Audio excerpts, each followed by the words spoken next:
Greetings all. I'm Dolores Knip, Chair of the CEDAR Science Steering Committee, and on behalf of the committee, I'd like to welcome you to the Town Hall. We will be doing about a 10 to 15 minute introduction and meeting organization. Clearly, this is very different than what we had anticipated for our June 2020 meeting, but this worldwide situation is clearly putting us in a new normal. I like to think also that it's creating some opportunities, and so I'm going to highlight some of these opportunities, new ways that we might be able to interact beyond the usual confines of an in-person meeting and reach out to a very international audience, which I know is present out there in the world of virtualness. So I wanted to just make this a bit more personal and show you the pictures of our CEDAR Science Steering Committee. And these individuals you can email and chat with. Most of them will be online over the course of the meeting. You can also find their emails on the CEDAR wiki page. So let me just point out that yesterday we had a very active session with our students. Matt Gra and Kamal Kamari did a fantastic job of getting a set of tutorials up with a lot of participation. At one point, we had over 300 participants viewing the online YouTube channel. So I'd like to give a shout out and a set of hand clips to the work that they did. Okay, we are in a new normal. So the first thing in a new normal is to let you know that this meeting, since it's virtual, is being recorded. The opportunity is that we can reshare this, and it permits us to do an interaction across and travel across time zones. So we'll take that as a plus since we can't be together in person. For a situation normal, there is a code of conduct. It has not changed much from last year. It was one that in the regular meeting last year you signed. There's no signature this time. This describes essentially expected behavior, and the opportunity here is to practice inclusion and respect. The one thing I do want to point out is that there are points of contact to report any kind of inappropriate online behavior. And I certainly hope that there isn't anything to report. There are points of contact, as I mentioned, and I would certainly want to hear about that as well. For another situation normal, as usual, we have a rotating group of CEDAR Science Steering Committee members.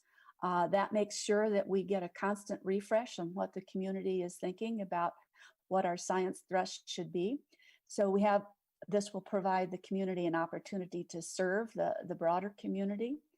We are rotating off two regular members, Katrina Bosart and Susan Nassel. We are rotating off Lauren Chang, who is our international rep from Taiwan, and Matthew Gra, who has served as one of our student reps, is rotating off. So we will actually need 4 new people to come on board. I'm asking for either self-nominations or nominations from your best friends for consideration to serve on the steering committee over the next 3 years. So the normal rotation tour is 3 years. For a new normal, we have a question and answer being addressed via the Slido app. I will say more about that in just a moment. There's also interactions that are going on via a Slack channel, which I'll say just a bit more about. The opportunity here, as I've had really a significant opportunity to learn in the last few days is that there are new modes of communication well beyond email that make for a much more vibrant mode of interaction that can be archived. We can go back and forth and take a look at it. And so I really encourage you to participate in that way. And something new, not normal, but in the normal course of things, is that we do have the 2021 meeting location that has been selected by CPAESS, our supporting organization. So COVID permitting, you will have the opportunity to visit Colorado Springs, Colorado, and the beautiful Pikes Peak region, which some of you likely know is my home. I can assure you I had nothing to do with this, but I think it's a beautiful place. And again, COVID permitting, I think you will enjoy coming to our high mountain area. Typically, we'll have these headers and footers on our slides. I want to take this opportunity to point out that there's a very important header over on the top left, and that is the National Science Foundation and their logo. They are supporting this effort. They always have supported CEDAR, but we've had to pivot, and with NSF support and CPAESS support, we now have this virtual meeting that I think is an excellent opportunity to maintain the continuity of our science during these really challenging times. So thanks to both organizations. I promised a little bit of something about the meeting interaction modes. I want to highlight in particular Slido, because it is coming up as our means to do the Q&A for the NSF and NASA representatives who are going to be making their presentations. So you can go to http://slido.com, enter CEDAR 2020, and you will be in. Ongoing throughout the meeting, there's the CEDAR Science Slack workspace, which has been brought up by the community. There are various channels that you can participate in, and so that you're not overwhelmed with everything going on all of the time. So I would recommend joining in and becoming part of a much larger virtual family and conversation. And if you just prefer to do things the old way, you can, or to do things in a way that is at least familiar to you, you can always go to the CEDAR Virtual Meeting 2020 homepage and to our meeting agenda, a few slices of which I'll be showing it momentarily. Our CEDAR strategic thrusts have not changed in the last few years. We did survey last year to ask if there was anything that had been completely accomplished or anything that was really new and pressing on the horizon. And we got kind of a level of general satisfaction from the community that we were still on the right track. So given all the work that we've had to do to pivot for this COVID meeting, we have not changed anything. That said, I do want to point out that there is a workshop meeting going on headed by Astibot on Thursday morning. CEDAR Science, my transitions are going crazy. CEDAR Science Past and the New Decade, a long-term vision. So that is the place where we can start to explore whether or not we have new directions that we should be heading. So I highly commend that workshop on Thursday morning. Our grand challenges, we have two continuing grand challenges that are hosting workshops today. Coordinated ground and space-based observations for our domain. Those are Tuesday and Wednesday afternoons with a strong emphasis on the gold mission. Another continuing grand challenge is the multi-scale IT system dynamics. That's Wednesday morning. And we're bringing up a new grand challenge, understanding electromagnetic energy input to Earth's atmosphere. That's Thursday midday. I also want to point out that we have 2 awards that would normally have longer on the order of 40-minute time slots. It should be Martin Malinzak, will be doing a video presentation. It is already up and on the web. He is presenting the CEDAR Prize Lecture, and he will also present in person next year, assuming we hold a meeting, as will Professor Robert Shunk, who will be giving the 2020, but in 2021, Distinguished Lecture. Let me just briefly say something about our CEDAR virtual meeting organization. We are going forward very shortly with the town hall. There are highlighted presentations that the CEDAR Steering Committee has invited. They are mostly to do with work that is now being accomplished based on CEDAR awards or other awards within NSF that are highly relevant to CEDAR. There are 23 community organized workshops through the week. You can see the schedule. Dozens of contributed video presentations and essentially virtual posters. There are 35 of those are student video presentations. There are opportunities to leave comments for the students. I really strongly encourage you to do that. We don't have the means to have a standard in-person poster presentation, and these comments are really valuable and usually very encouraging to the students. There's going to be an ongoing interaction via Slack, several channels to join. And then I want to point out to you that on Friday mid-morning, we have another workshop, Diversity, Equity, and Inclusion and CEDAR. This has been a spirited conversation going on within the CEDAR Science Steering Committee. And rather than have any kind of top-down arrangement that is, so to say, preordained in terms of a statement about our needs and the vitality of CEDAR related to diversity, equity, and inclusion, we have Susan Nossel and her team actually organizing and hosting this workshop, and I strongly encourage everyone to participate in that so that we can come up with our version of a statement that says very clearly, states very clearly what our vision and commitment is to the vitality of our community. Very quickly, you know that this meeting is virtual. That has, excuse me, allowed us to have 650 registrants from 36 countries. 2/3 are from the US.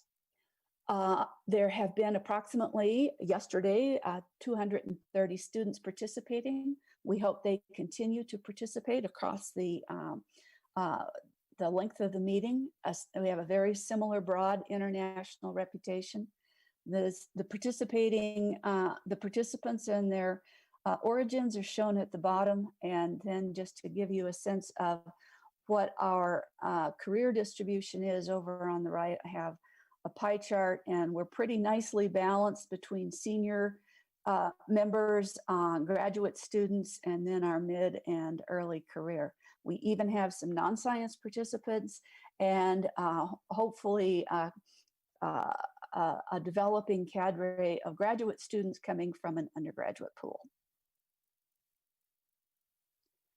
Finally, one more time, the CEDAR meeting agenda is here, or you can just Google CEDAR 2020 workshop and the meeting agenda will come up.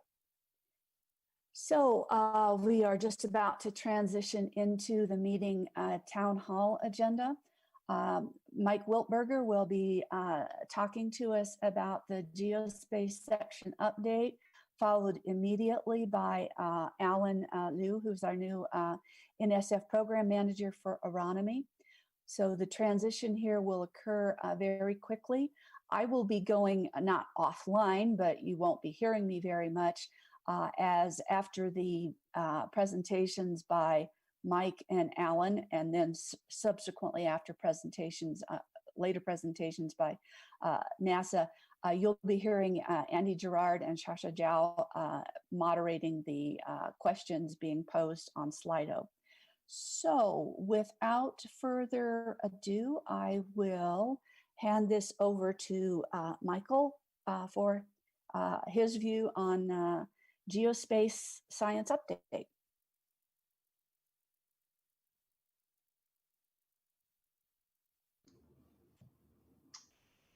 All right, are we ready to go?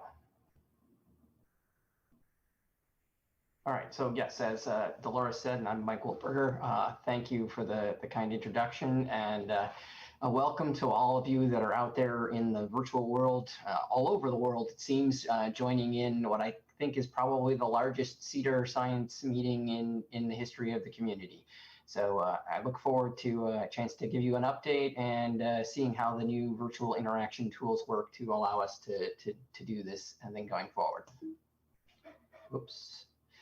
There we go. Sorry. Okay, so my rough outline of things here, I wanted to give you a little bit of an update on who is part of the team as we are going forward with this, give you a little bit of a review of what we did last year and some of the things that we've been going on to do this year, concentrating on the budgets and facilities and opportunities, and then wanted to close with returning to the importance of including broader impacts in proposals to the National Science Foundation. But before I jumped into the full agenda, there are two issues that I felt needed to be addressed. And first is the issue of the global pandemic and the COVID-19 issues. It has obviously caused a great deal of disruption and transitioning to different modes of activity. My praise and great thanks to the CEDAR Science Steering Committee and the working groups that have worked tirelessly to pull together this new meeting and providing an opportunity for the interactions to go on while we deal with the travel restrictions and other issues in place because of the COVID-19 pandemic. At the National Science Foundation, we have and are remaining open for business. Much like most of the rest of the world, we have transitioned to remote work. In the government, we call that telework. So all of our staffs are working from remote locations, but we are able to keep up with the business of the foundation, mainly the evaluation of proposals and funding of new activities there.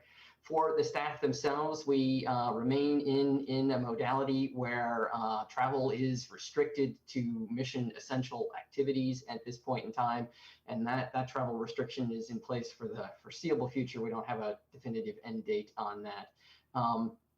And then we are also using the new virtual world for doing our panels. For the Geospace section, that actually isn't too much of a transition. We had been working pretty heavily to exploit the Zoom and other web conferencing technologies to be able to do the panels, and we're continuing to do that as we go through this.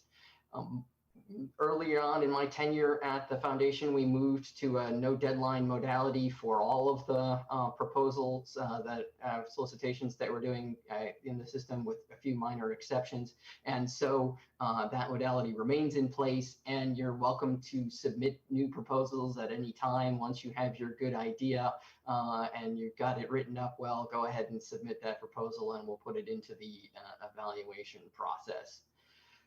The National Science Foundation has implemented administrative relief and other things in respect to input from the Office of Management and Budget. These slides will become available. They're all very into important Notice 146, things like no-cost extensions, the ability for certain types of charges that would not have been previously allowed to be previously allowed, and to kind of do that. I'm not going to go into all of those gory details other than to say that what you can do is just Google NSF coronavirus, and that'll take you to the website, and it'll have the guidance in a link to important notice 146 that has the details that you can do that. If you have questions regarding coronavirus impacts on your research activities, reach out to me, reach out to your program officers, and if we do not know the answers, we can interact with the staff at the foundation to help you move forward with the research that you're doing. I also wanted to take a moment to address the current levels of social unrest and that have highlighted the negative impacts that racism have on our society as a whole, and actually also have significant negative impacts on our scientific enterprise. The data that we have shows that the geosciences is the least diverse of the science, technology, engineering, and math fields. And there has been very little improvement in this area over the last 40 years. So clearly this renewed attention is a moment for us to reflect and think about pathways and things that we can do to improve and address this important issue. At the National Science Foundation, we have a couple of programs and pathways that can provide some help for doing this. One is the broad NSF Includes initiative. And then within GEO, there are two opportunities, the GEO Gold, the leadership opportunities for diversity, and the GeoPaths program that are designed for increasing participation at the undergraduate and graduate level that should be things that the CEDAR community and the Geospace community can consider as part of the pathway of doing more to improve diversity, equity, and inclusion in our field. And this is a key point and a good starting point for moving forward on this.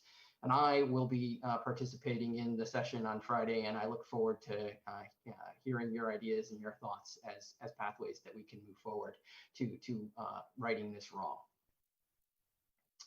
So changing back to the topic of the Geospace section and the team and the folks that are here to help support the research and activities that you're engaged in. I remain as the head of the Geospace section, working under the direction of Anjali Bamzai, who had been the division director. There are several new faces on this chart that come into play. Most notably is the appointment of Alan Liu as the Aeronomy program officer, coming to us from Embry-Riddle, where he has done a lot of work with the Andes LiDAR Observatory. I do also want to take a moment here to acknowledge that when I sent out the message about Alan's experience, I called him the manager of the Andes LiDAR Observatory, and that role is in fact filled by Fabio Vargas and the excellent work that he's doing. And I wanted to just make sure that I corrected that important oversight on my part. Alan has jumped on board as the program officer, helping us deal with a little bit of backlog of proposals and reviews. We hope to get a bunch of decisions out before the CEDAR meeting. They're not quite done, but Alan will have more information for you and will be coming out shortly on that front. Another new face that's joining the team since the last time is Mangala Sharma. She is taking over as a permanent federal employee for the space weather program. Mangala comes to us from a background where she actually worked on space weather in the State Department after doing her PhD in astronomy and astrophysics.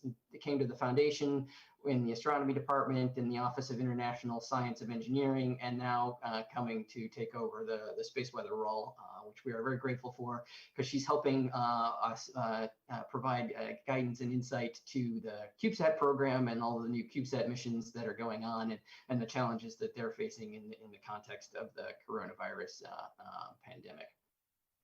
You will note over next to Mangala's picture is Rob Moore's picture with the Geospace facilities detailee thing on it. Rob is coming to us from the Office of Polar Programs, where he's an IPA, and I'm blanking on Rob's university. I think it's the University of Florida. He can correct me in the question and answer section if I'm wrong on that. And why he's coming on board is to back us up during the time frame that Carrie will be out for her maternity leave. For those of you that don't know, Carrie is expecting a baby very soon. In fact, today is Carrie's last official day in the office before she heads off to maternity leave. We are excited for Carrie as she enters this new phase in life. She'll be returning after her maternity leave, but in that interim, Rob will be providing us with some additional manpower and helping out with the oversight of the facilities. The rest of the team are names and folks that you recognize. John Merriweather is continuing on as with his expertise in observations in the Aeronomy space, and Lisa and Ilya remain in their roles as the magnetospheric physics and solar terrestrial research program officers. So just a few quick facts about what we were able to do in FY19 and FY20. Remember, the fiscal years for the governments go from October 1 to September 30. So CEDAR kind of happens in the middle of these things. So the last full year we have information on is FY19. We are currently in FY20. Just a rough overview for the section itself. We were about $51 million last year in terms of funding that was going on there. And you see that we had pretty much a leveling off of the funding levels, with roughly about $9 million being spent in the Aeronomy. If you go back and look at my previous year's chart, that was a bit higher because there were some loans that were made to fund things across the fiscal year boundary for the CubeSat solicitation, but a modest amount of growth there. We had about 116 new award actions. We have begun, or actually not begun, we've pretty much completed our transition to making the vast majority of our awards as standard grants. And so that allows us to have a great deal of flexibility in a budget environment where we don't know exactly when the funds are going to arrive. And the section mortgage rate, the amount of money that needs to be committed for other things, is well under control, and we have a great deal of flexibility going forward.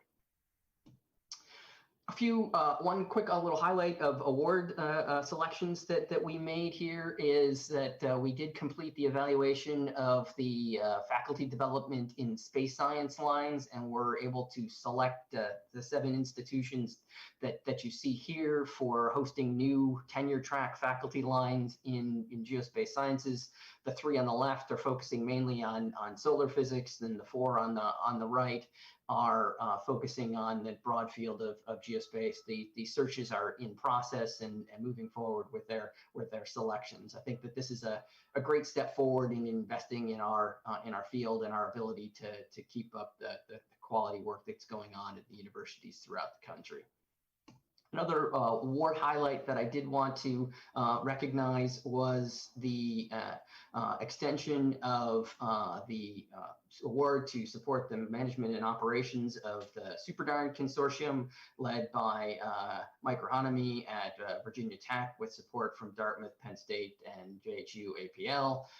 As you all know, the CEDAR radars provide information about the convection and patterns of the plasma in the polar ionosphere, and now with the extension to the mid-latitude arrays down even into lower latitudes, that can be important as we get into more dynamic storm activities that are going on. And these are part of a distributed observing system that I think, as you can see from the example here, when combined with other measurements like the total electron content thing, can tell us a bit more about how the plasma is flowing, how the system is going, and give us that aspect of the global picture that is becoming increasingly important to addressing the challenges that are part of the CEDAR science community.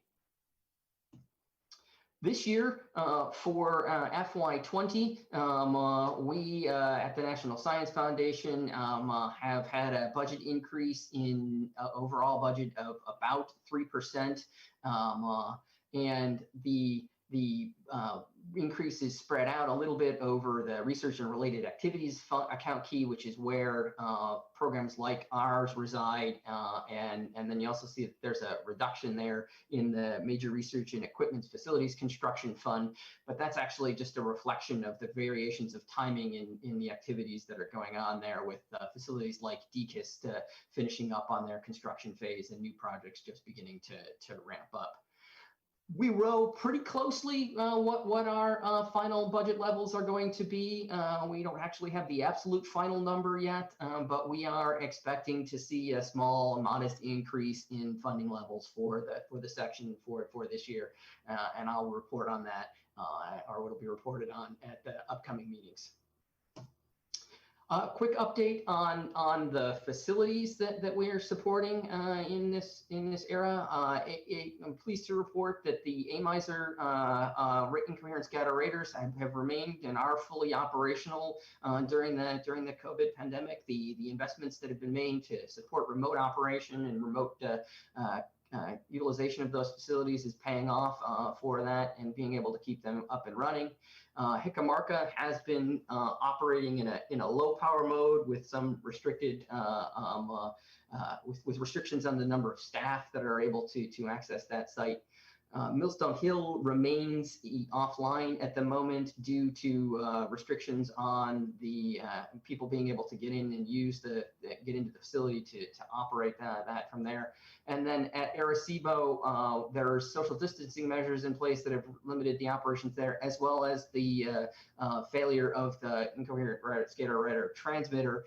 We are working closely with the Arecibo management team on a process to get that transmitter replaced. A few programs that I wanted to draw folks' attention to for things that are available for people to submit things to. First and foremost is the AGS postdoctoral research program, which is provides support to early career investigators to do their own independent research. This is an award that is made directly to the postdoc and provides 2 years of support with roughly 95K there. You need to identify a host institution, a host that's going to provide you with some mentorship and some guidance and a place to hang your hat when you're going to work on, and that host institution needs to provide a letter as part of the package that comes into play there. You can apply to this when you are still a graduate student, or if you have been less than 2 years since you've completed your PhD program there. Like the other programs, like most of the other programs in the section, there are no deadlines for participation in the PRF program. If you have questions about the PRF proposals, I urge you to contact your program officers or myself, and you can also Google NSF AGS PRF for the full details of the solicitation. One of the other things I wanted to highlight was an activity that we did in partnership over this past fiscal year with NASA and other components of the National Science Foundation, most notably the plasma physics program, and support from astronomy and computer science as well. Is this space weather with modifying, it's a tongue-tying title to say, my apologies. Space weather modeling with quantified uncertainties, or SWQU, is the acronym that we have used to do this. These proposals had to address one or more of the following areas: data assimilation, evolution or propagation of uncertainties in partial differential equations, and multi-scale or multi-physics space plasma models. This solicitation had a deadline that was right around the time frame in which we were transitioning and dealing with the beginnings of the COVID-19 impact. So there was a delay that was put in place for the submission of those proposals. We have received a robust response from the community for these things. The submission, the evaluation of those proposals is well underway, and we expect to be making announcements about them shortly. Another thing that I wanted to draw your attention into is the SWIFT initiative, the Spectrum and Wireless Innovation enabled by Future Technologies. This is a collaboration at a directorate level from engineering, SCICE, and GEO that's focusing on efforts to effectively utilize and coexist in areas where there are new wireless technologies that are coming into play in there. There was a solicitation that closed in April addressing a variety of things that come into play from transmitter design to versatile web technologies and secure utilization of spectrum. while this solicitation is passed, this area of wireless utilization and spectrum management is an area that is continuing to have support from the foundation. And so I urge you to keep an eye out for these opportunities and see where there are opportunities for collaboration, enhanced utilization of funds from outside of the traditional NSF Geospace or NSF Astronomy programs. Okay, so I also wanted to make a few points here at the end about the importance of broader impacts on putting an NSF proposal together. The NSF proposal needs to have two essential criteria addressed in the intellectual merit, the science of what you're going to do, and the broader impacts, the potential to benefit society by specific desired societal outcomes there. What you include as a broader impact will depend on many factors, the size of the proposal, the duration of the award, what you're working on, your own capabilities. You have the flexibility to choose the broader impact that is the right impact for your project. But you must have a broader impact component in the proposal, and strong broader impacts increases the chances for your proposal to be successful. Among the potential areas for broader impacts that can come into play are activities that work to include the participation of women, persons with disabilities, underrepresented minorities, in the STEM enterprise. And as I discussed earlier on, this is clearly an area that needs attention and work from our community. Efforts to improve the STEM education and STEM workforce, engagement with the public, partnerships with universities and others, activities associated with national security and increasing of economic competitiveness. And last, enhanced infrastructure for research and education. A key point here is that this is not a checklist. You don't have to go through here and check and say that you've done every one of these things. You need to pick an area that synergizes well with what you're working on, with what your expertise is, and include those broader impacts into the proposal that you're putting forward to the foundation. And lastly, I wanted to take a moment to thank all of you that have participated in review processes for proposals that have been submitted to the panel, to the foundation over the past year, whether that was joining in a virtual panel or sending in a mail-in ad hoc review to proposals. The input that we get from you is an essential part of the process that we undertake to support the best science. And so thank you for the work that you've done. And I appreciate your willingness to say yes to the requests that are coming from the program officers for reviews for proposals that are coming into the core programs, but also for proposals that are coming into the various cross-directorate activities where the expertise of folks in our discipline is increasingly important. And with that, I believe, I'm going to wrap up with my portion of the presentation, and I will kick it over to Alan Liu, our new program officer from the Embry-Riddle University, to tell us more specific information about the Aeronomy program. Alan, it's all yours. Hello, everyone.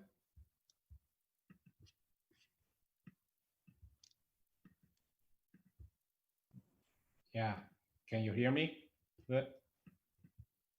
Okay, is my screen sharing working? Okay. Hi, everyone. Yeah, my name is Alan Liu. As Mike introduced, I'm a new program director for Aeronomy at NSF. Thank you for inviting us to this CEDAR meeting. So I've been attending CEDAR meeting for many times, but this is my first time as a NSF program director. it's really great to see so many participants, especially during this special time. And I can see that the enthusiasm for the science of the CEDAR community is not affected by this at all. Okay, so I came to the NSF just a few months ago, just before the pandemic start. But within the past few months, as Mike has indicated, we at NSF has been working hard to keep the proposal reviews and the awards processing going. So we have done a lot to move this forward. Here, I also like to thank my predecessor, Roman Makarevich, who have served at this position. And when he left, he has kept this program in very good shape. Okay, so today I'd like to talk about a few things that I think will be most interesting to the CEDAR community. I'll first talk about the Aeronomy program and the CEDAR solicitation. What are the differences? I think there may be some questions on that. And then I'll highlight some things to pay attention to when you prepare proposals to NSF. And then I'll highlight some recent awards. And finally, I'll point to some funding opportunities that I hope the CEDAR community can apply. Okay. So first of all, the Aeronomy program at NSF is a long-standing program. As you see from the description here, it's very general. Essentially, it covers the research related to mesosphere, thermosphere, ionosphere, but it also covers research that's related to the interaction or influence into the stratosphere and the magnetosphere. Okay, so this is a very general description, and it's a long-standing program. Okay, so submission to this program is welcome anytime. There's no deadline. So Aeronomy, of course, covers this very broad area of research. CEDAR is a solicitation. So solicitation is used by NSF as a way to encourage proposals and the research activities in a more specific area. So as you can see from this description here, the CEDAR program aims at understanding the changes at different timescales and also the energy transfer between various regions. So it's on this coupling among different layers, ionosphere, mesosphere, and so forth. Okay, and even specifies the research method, observational, theoretical, empirical models. Okay, and the one other feature of this CEDAR program is that it has the CEDAR database, and here we have the CEDAR workshop, annual workshop. Okay, so if you look up the NSF solicitations about CEDAR, you can actually find that there are a list of the solicitations that issued in the past. Every few years there are some updates. So you can see this, the requirements for the specific solicitations changes over time. Okay, so that's another difference from the Aeronomy program. Okay. So the CEDAR program used to have deadlines, but now, as Mike has mentioned, we removed all the deadline requirement. So the CEDAR program is also accepting submission at any time, and will review them appropriately. In this sense, it's no difference from Aeronomy, but the research is more focused as described here. So I hope this helps you determine when you submit proposals, whether you submit to Aeronomy or the CEDAR. Okay, as Mike said, our fiscal year hasn't ended yet for this fiscal 2020. But last year, we have this complete tally of the awards. These are the list of awards that Aeronomy program has fully funded or partially funded together with other programs. So last year we have a little over 9 million coming out of Aeronomy, which funded the Career Awards, CEDAR, and the Core Aeronomy project, and some others, notably 2 DAISY projects. This year, so we are still working on several proposals. They are all in different stages. But so far, we have already made some of the awards that are listed here. Okay. I want to mention again, as Mike said, the mortgage rates, which is the fraction of obligations for previous year's awards in current year is continuously decreasing. So that gives us more freedom in the future to for funding proposals.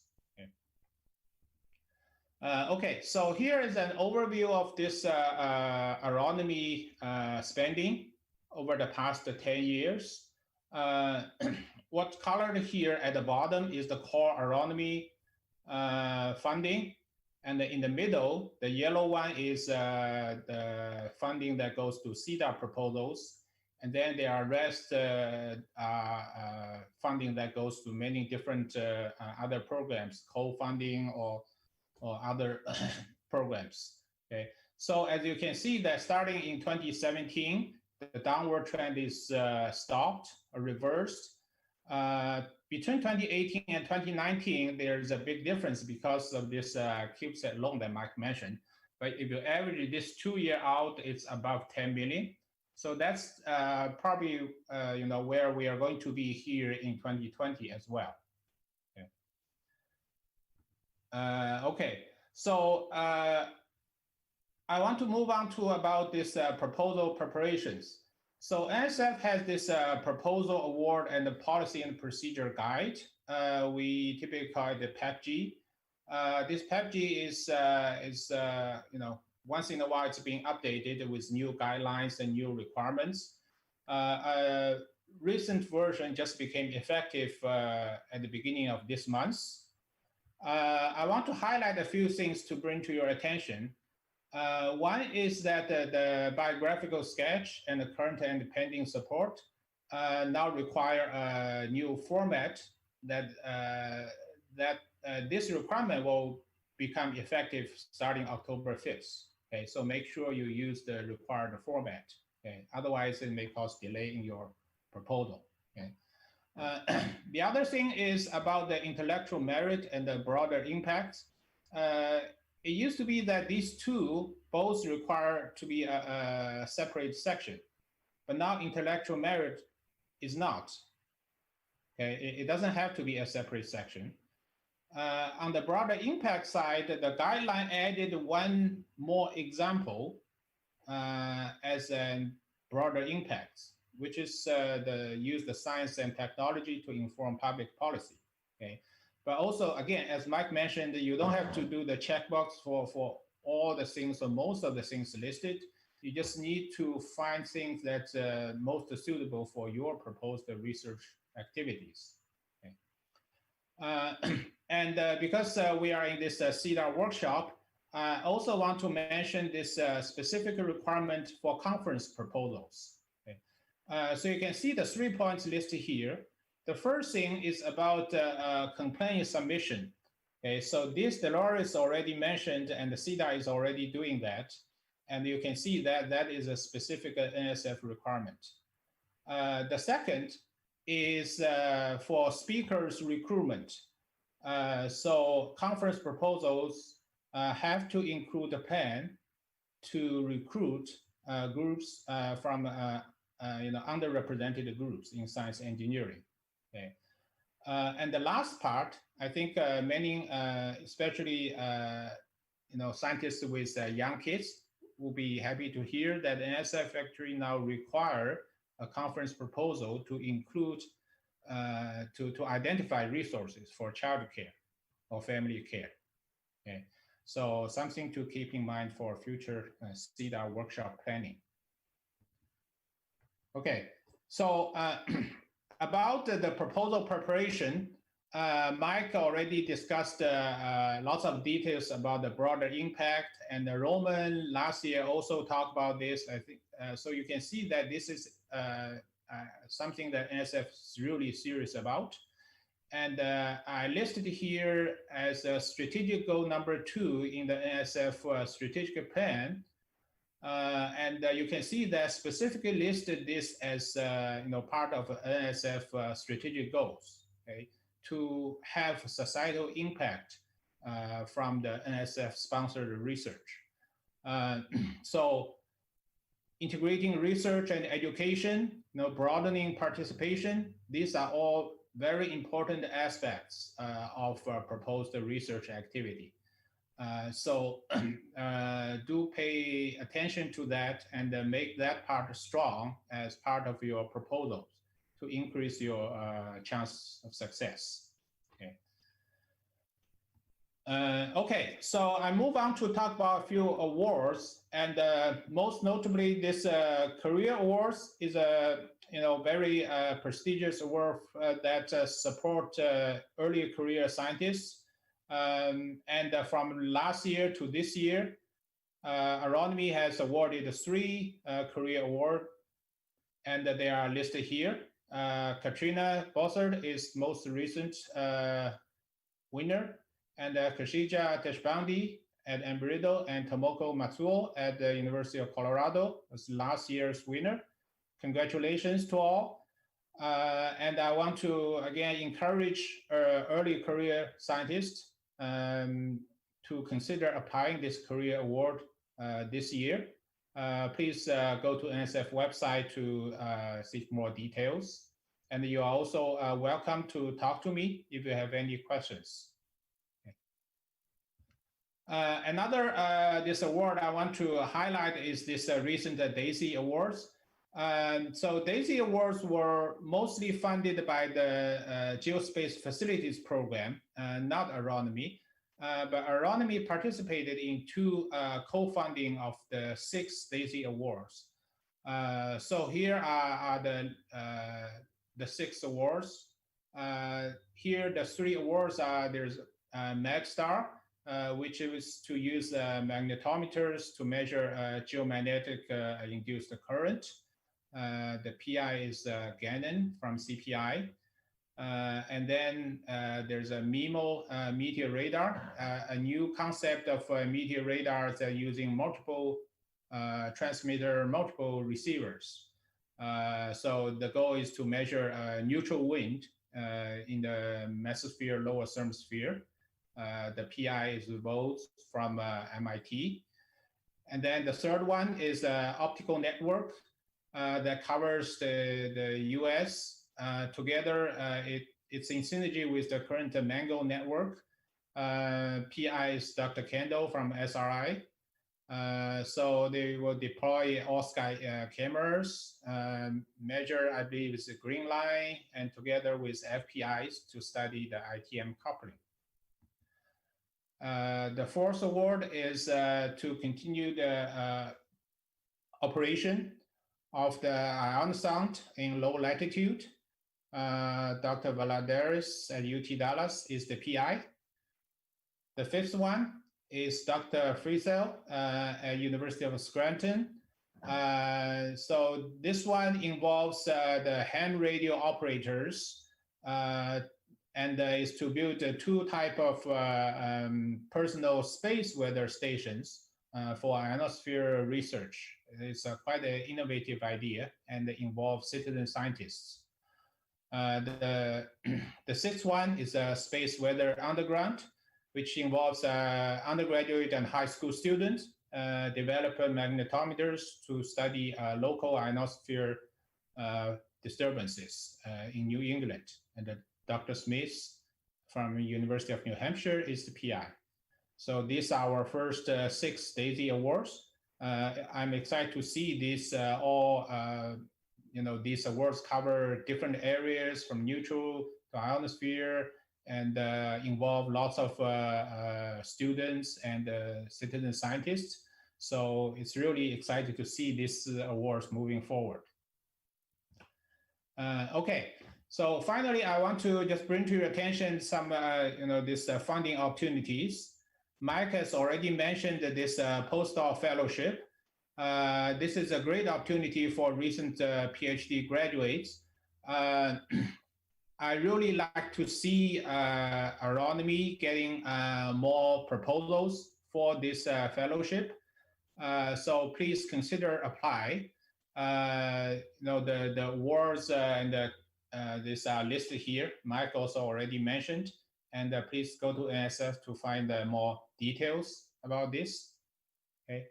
And for students, I want to remind you that NSF had this long-standing, graduate research fellowship program. It provides a nice stipend, and it supports your education. So if you are early first year, I believe, in your graduate study, please consider apply this graduate research fellowship. Okay. Okay.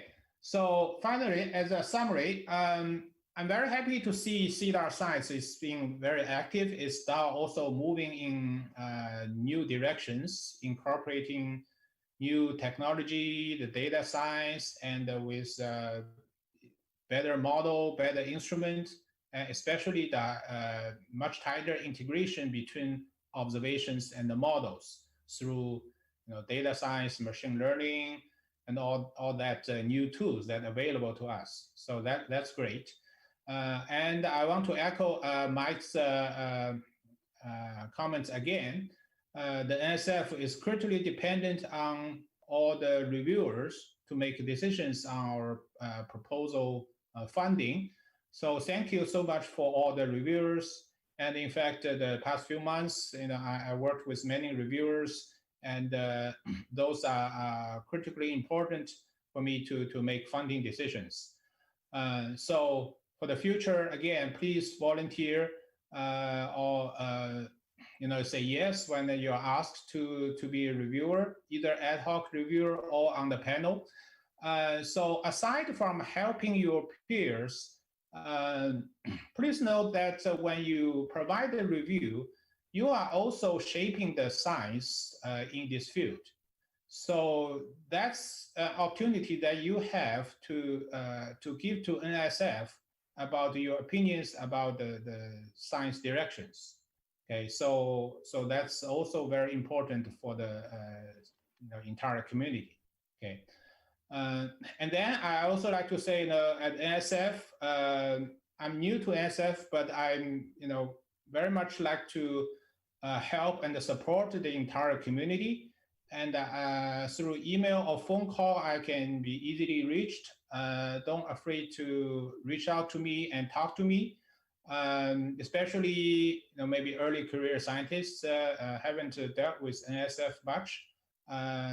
Yeah, just shoot me an email, and I'll be happy to talk to you with answer any questions. And finally, I welcome you to submit more proposals. I'm happy to work more to get good proposals funded. So that's all from me. Thank you very much. And I think Mike and I and others are ready for questions.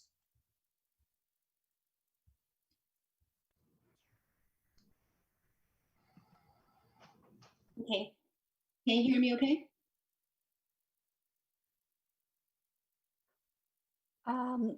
Hello, this is, thank you. This is Dolores again. I want to make the transition, which should be actually the red mark here should be indicating that we're going to the Q&A via Slido. I also want to correct a slight faux pas. It's probably not the last of my meeting, but I did not introduce Mike. You already know that he's the Geospace section head. You may not know that he is an IPA at NSF, and that when he's not IPAing, he's a senior research scientist at National Center for Atmospheric Science, High Altitude Observatory, and he is very familiar with our science.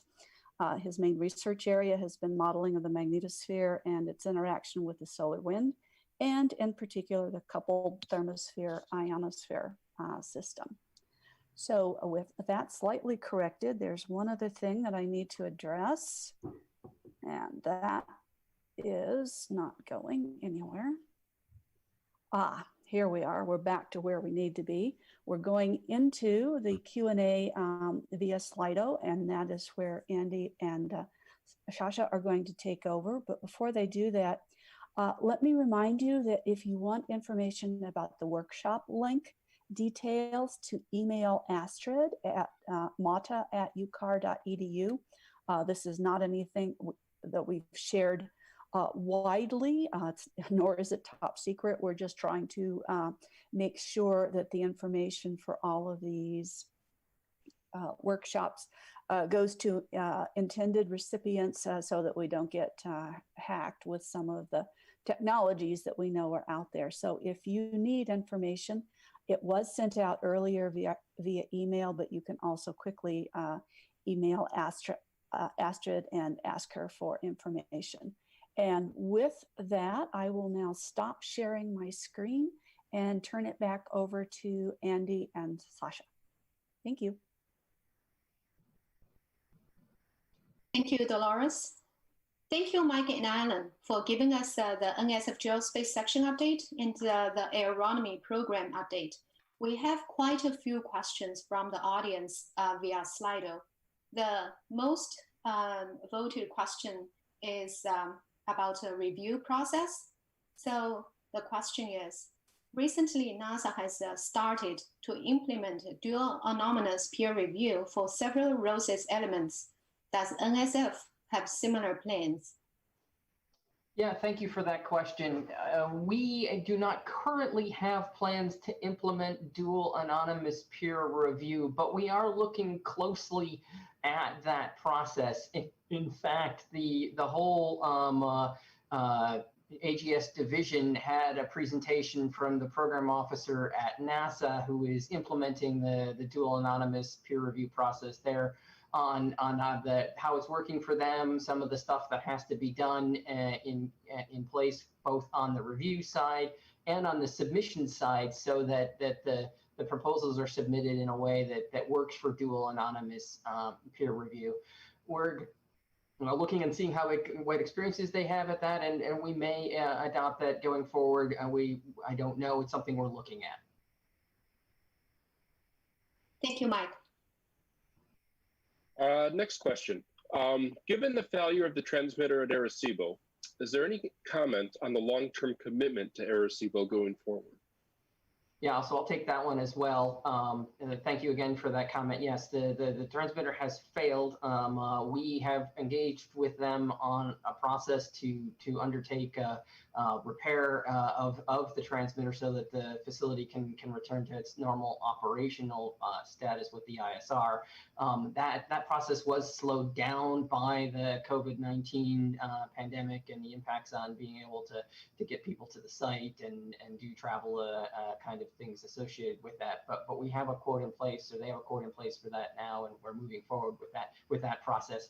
And I should stress that other aspects of the observatory that support our research, the optical instruments, the remote facility at Calabria remain operational, as well as the HF heater. And so there are activities and research things underway with that, and we remain committed to engaging with the observatory and helping it continue to be a part of the portfolio of observational assets that support the research in our area for the future. Thank you, Mike. The next question is, it looks like the FY 2020 funding for CEDAR is significantly decreased comparing with the previous years. Can you please clarify? Yeah, I'll let Alan answer that one. Okay, yes, so that's not the case. So I want to emphasize the slide that showed the current funding for this year is the award that are already issued. Okay, so the award is the total amount will be about the same as the average of the past couple years. So there's no decrease in CEDAR funding at all. yeah, so what I showed is just the award that already made. And we are working on the rest of the proposals to issue awards. Thank you. There's a number of questions addressing international students coming to the U.S. and some of the problems that are associated with frozen university hiring and visa restrictions. Does NSF have any comments or input as to how these issues may be addressed from the NSF side? So with respect to visas, that's not an issue that we have responsibility or authority over within the foundation. Folks need to work with their universities or other employers to address visa-related questions. The foundation is looking closely at what kind of support is going to be needed for the university research community and the research community writ large coming out of the pandemic, and what kind of support do we need to have to help the universities get back on their feet, to help researchers recover from not being able to get at their labs over the summer kind of timeframes. And that's an area that I can't give you an answer to definitively what we're going to do there yet, because we're actively looking at it, and it also depends on what kind of actions are undertaken from Congress in terms of support for those kinds of activities. But we recognize that is going to be a real impact, and we will see what we can do to help out going forward from there. Thank you. Thank you, Mark. The next question is regarding conference proposals. The question is NSF funding childcare and the recruitment of minorities for conferences? So yeah, I'll take that one. Yeah, that's a new requirement in the proposal, and the proposals are required to have a plan for how they will identify resources for child and family care, and then also what activities that they're undertaking to work on the recruitment of a broad group of participants in the conference at all levels. And so that needs to be addressed in the proposal that is going there, and will be part of the evaluation process that the proposal is subjected to. All right, thank you. A number of graduate students are supported by NSF grants, and given the delay in research activities due to COVID-19, is the agency braced for a number of no cost extensions, but grant extensions to support graduate students to finish off their degree requirements? Yeah, thank you for that question, and I share and resonate with the concern of that. The important guidance that was issued in the NSF implementation of OMB guidance for that circular allowed for graduate students to continue to charge to their activities, their grants, even if they weren't necessarily able to do the exact thing that was in that proposal to carry things forward there. The important guidance memo does not specifically say that that there's going to be the ability to make up these resources at the end of the time frame. This will have to be handled on a case-by-case basis. If these are concerns or issues, you need to reach out to Alan or whoever your program officer is there and see what's going to happen from that. It is a challenge here. It's going to be a challenge and a question that we're going to have to look at from the issues of balancing the important need for continuing to support the existing graduate students and activities to complete their science. And if we end up in a flat budget environment, how do we balance that on the ability to support the next generation of graduate students, the next generation of activities? And that's going to be handled on a case-by-case basis, and with what we can do to deal with the best efforts of moving the field forward. Thank you. Thank you. The next question is, can you provide some guidance on how to decide whether a proposal should go to the Aeronomy base or CEDAR? I'll let Alan answer that one. Okay, yes, thank you. Yeah, that's a good question. So I try to clarify that a little bit in my presentation. But in terms of guidance, you saw that I described the CEDAR is a narrower, more focused research solicitation. So if your proposal fits that description, please submit as a CEDAR proposal. In terms of other programmatic related issue, there's no deadline, and pretty much that's the same as Aeronomy. So there's no concern there.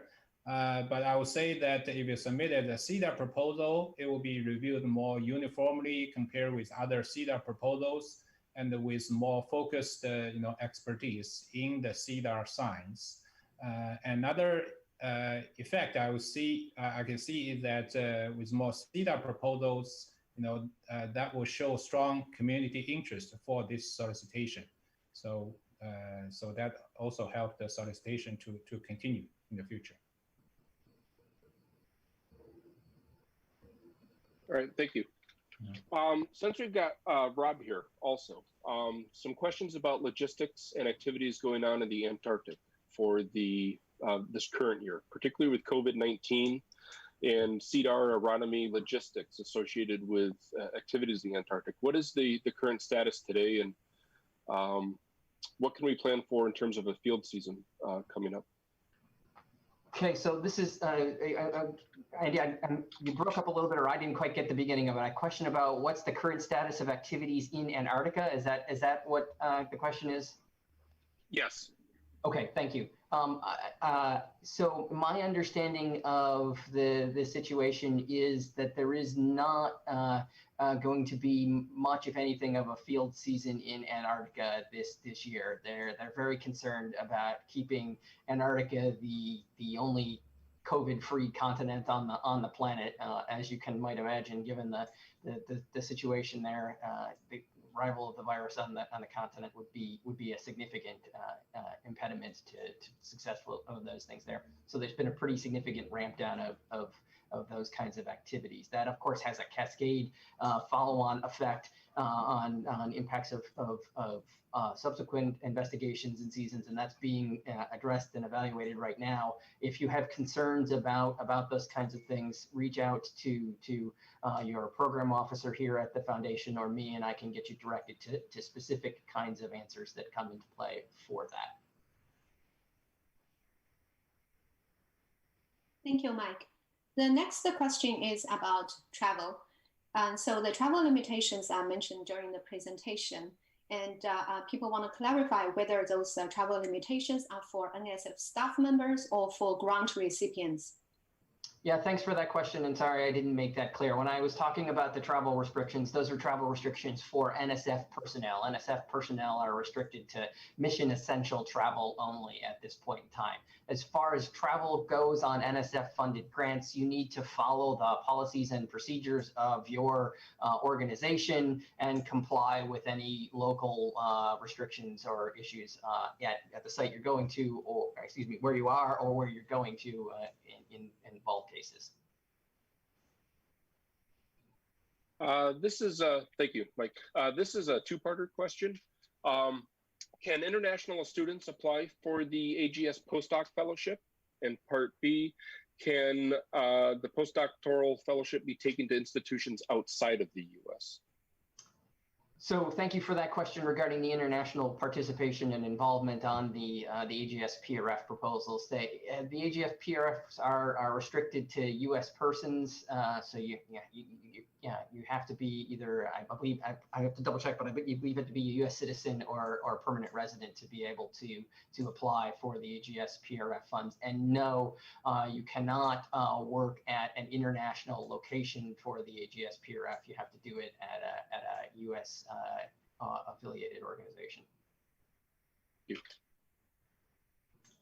The last question we got is, can we still submit proposals to NSF that include using other instruments at Arecibo? Yes, proposals that are using other instruments at Arecibo are welcome, and depending on the timeline of your proposal, we can entertain proposals that want to use the ISR, but we need to work on the timing of that, depending on when, or excuse me, not depending, so that it's aligned with when we're expecting the ISR to be operational. So before you submit a proposal like that, I urge you to reach out to Alan, and then we can go forward with it from there. Thank you, Mike. Thank you, Mike and Alan. That's the last question we got. Okay.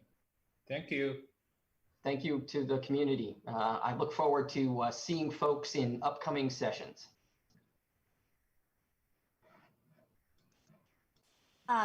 Thanks to Mike and Alan. And we amazingly ended a little bit more quickly. That's not the norm for conference behavior, but maybe that's the new normal. We have a great opportunity to take a little bit of a mid-morning break. I wish we could all share coffee together, but looks like that is not going to happen. So we will reconvene at 10:30. I will introduce Nikki Fox very briefly, and we will come back and learn about NASA updates, Q&A, and that will be followed then shortly by comments from Anthea Koster about the NASA's focused science topics and ROSES 2021. So enjoy a little bit of a coffee break, get out, get some exercise, and we will see you back at 10:30 local time.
Welcome back, everyone, and I hope you had a chance to get some coffee or tea during that unscheduled break.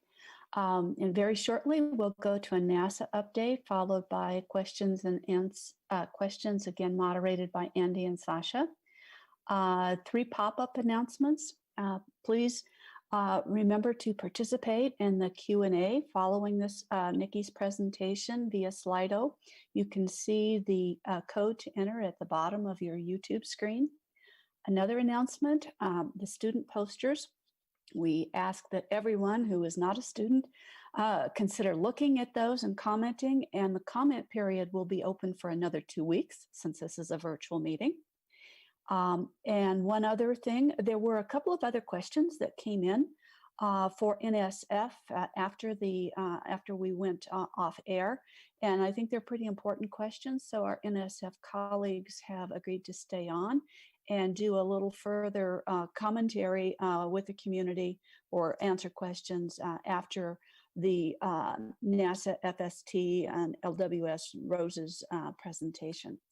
So with those comments made, let me just give you an introduction to Dr. Nikki Fox. Dr. Nikki Fox is the Heliophysics Division Director at the Science Mission Directorate at NASA headquarters. She worked previously at the Applied Physics Lab at Johns Hopkins, where she was the chief scientist for heliophysics and the project scientist for NASA's Parker Solar Probe.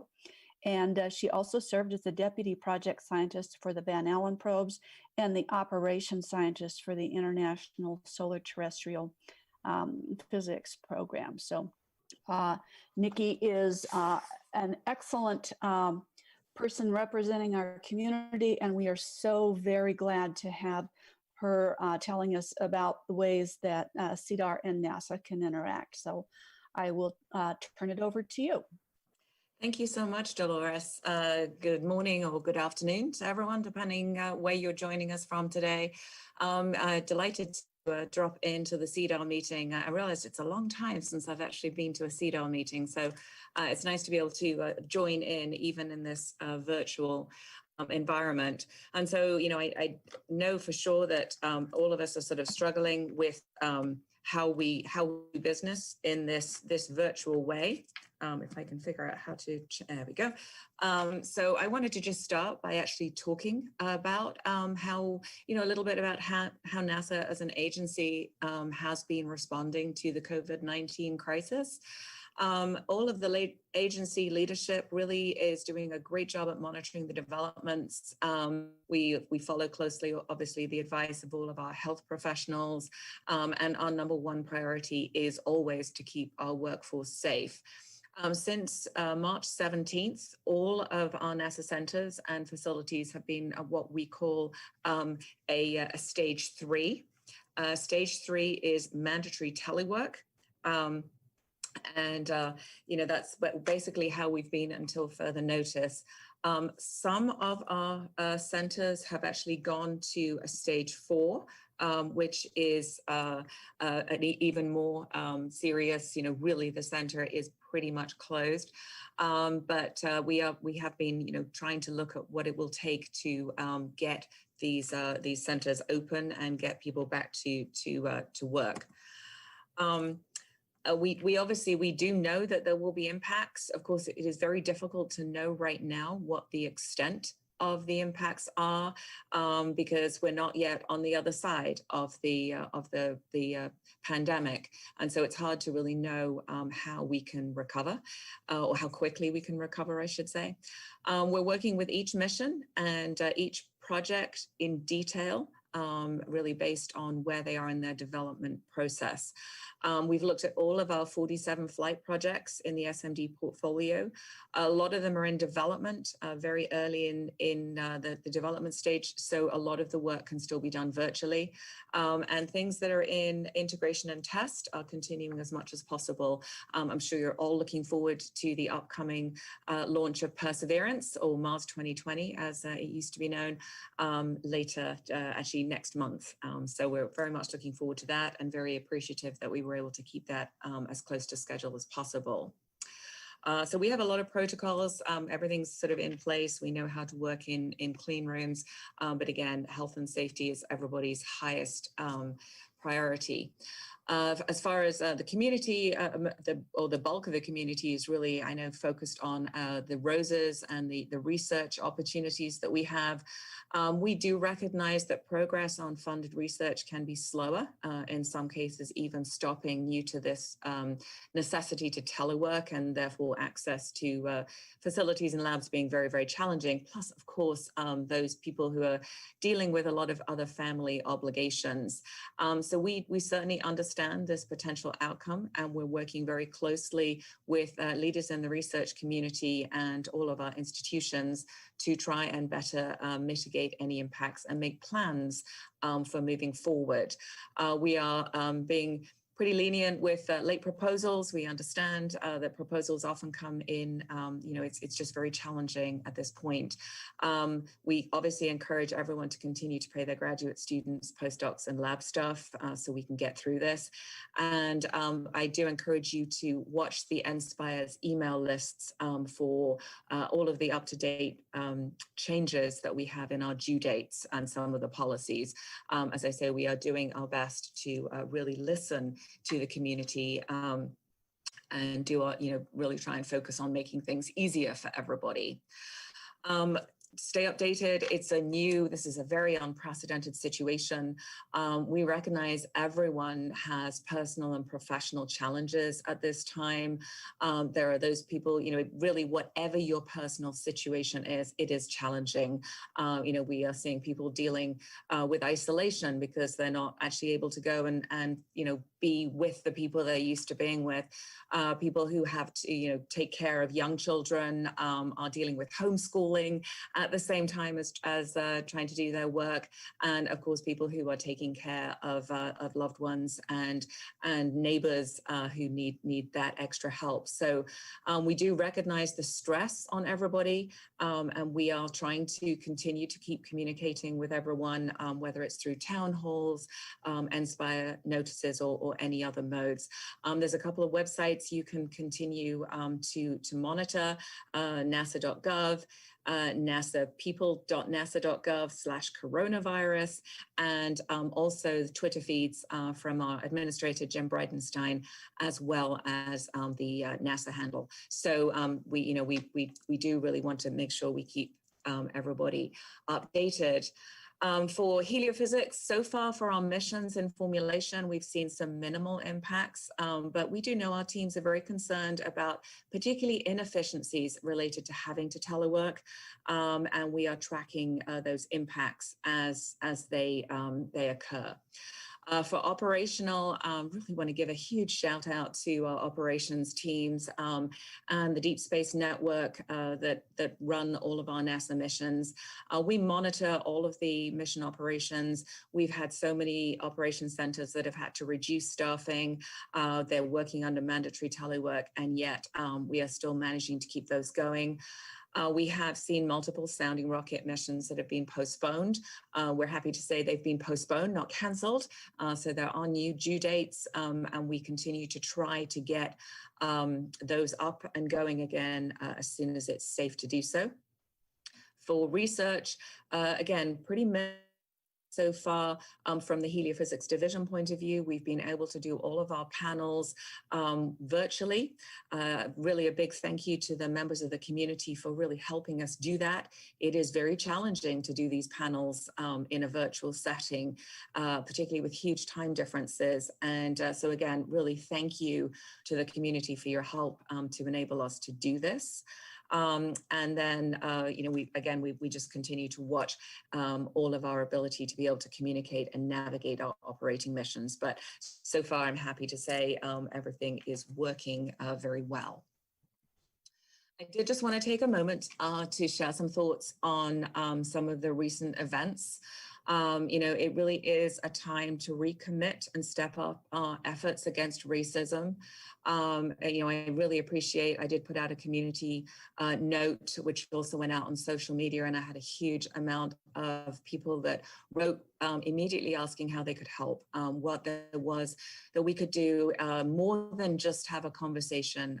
It's very important to create safe spaces for people to be able to share things that are going on, to be able to share experiences, concerns, and support. But we also need to do more than that. And so I really do want to just take a moment to thank all of you who've reached out with ideas for how we can step up our diversity efforts. We at the Science Mission Directorate and NASA are really, we really want to get this done. And so Thomas Zabukan, the AA head of science at NASA, is putting together a little a sort of focus group, a team that's really going to look at what we can do more than just talk about it, how we really can and do a much better job of supporting our community. Anyway, I just wanted to share that. And again, thank everybody who reached out after our community newsletter went out. All right, so just to show you some division highlights. So this is kind of the division at a glance, because I really wanted to focus more on things that are directly relevant to the CEDAR community. But we do have a lot of future missions coming up. We have our interstellar mapping and acceleration probe that is going to go to the L1 point. It will do both mapping of the boundary, the heliospheric boundary. So that sort of tenuous region between the solar wind and interstellar space. So it's going to do a really great job of mapping that and also doing in situ measurements of particle acceleration. So I did note it's going to the L1 point. It will carry a couple of other missions with it, including NOAA's Space Weather Follow-On mission, which is going to be the replacement for Discover. IMAP will have real-time solar wind coming down. And we're also going to take with us a science mission and a technology demonstration mission, both in final selection process right now. So we're very excited about IMAP and its rideshare. I'm going to go into a lot more about Geospace Dynamics Constellation, but very excited. That mission is now up and running. And we have our pre-project office at Goddard and getting ready for a mission concept review this July, so coming up very soon. Parker Solar Probe, still the coolest, hottest mission under the sun, completed her 4th perihelion pass in January. That was very exciting for us. That was the first time that the footprint of the spacecraft was totally visible from Earth as she crossed through that perihelion. And so we had a wonderful support from the ground-based community, all switching on telescopes to look at the sun, doing a really nice job of sampling the solar wind once it got to the Earth. So what Parker was seeing close up, what we were seeing here at Earth a few days later. So big thank you to the support from the ground-based community. And I've just started seeing some data from that perihelion pass, and looks extremely exciting. Just last week, we completed perihelion pass number 5. Happy to say all green beacons, everything good with that spacecraft, and the solid state recorder completely filled. So looking forward to seeing that data coming down. Getting ready right now to do our 3rd Venus flyby. And so that will take us to an even closer perihelion pass for perihelion 6. So right now, her closest approach is 11.6 million miles away from the sun. She'll continue to do a few more Venus flybys until she gets to about 3.9 million miles from the sun. So looking forward to that. Lots of great papers out in Nature and AppJ already. All of the data from the first 3 orbits are also publicly available. And then Solar Orbiter launched February 9th, right before. We're really happy again to get that off the ground before all of the really big impacts from COVID-19 hit. So they also just completed their first perihelion pass last week. And so looking forward to seeing some great data, good partnership between Parker and Solar Orbiter. We did select a new mission, Sunrise. It's 6 CubeSats that are going to go out into the solar wind, move apart and talk to one another and kind of form a giant radio antenna dish in the sky. So they're looking at all of the plasma waves associated with solar activity. They were selected actually the first time we did a mission selection in a totally virtual environment, and they just had their project kickoff earlier this month. The next two are two new SMEX missions that were selected last year. Punch, 4 spacecraft, 3 of them will kind of orbit to a certain location and then form a wide field imager, with the 4th one being a narrow focus camera. And they just passed their very, very successful system requirements review in April. And then Tracers is 2 spacecraft that are going to really focus on the Northern Hemisphere cusp region. And they are also going to carry a tech demo, which is a new form of magnetometer that is going to fly alongside a full science grade magnetometer to do a nice tech demo. And so they have just moved into phase B in April. So congratulations to all of those. This is just a look at our Heliophysics System Observatory, so you can see all of the new missions that we have. We have 20 operating missions and 6 missions in formulation right now. As many of you will be aware, we're getting ready to do mid-X Step 1 selections, and so pretty soon we'll be seeing a few more names appearing on this system observatory. Some highlights: ICON, our ionospheric Connection Explorer, that launched October 10th last year after a long and tortuous road to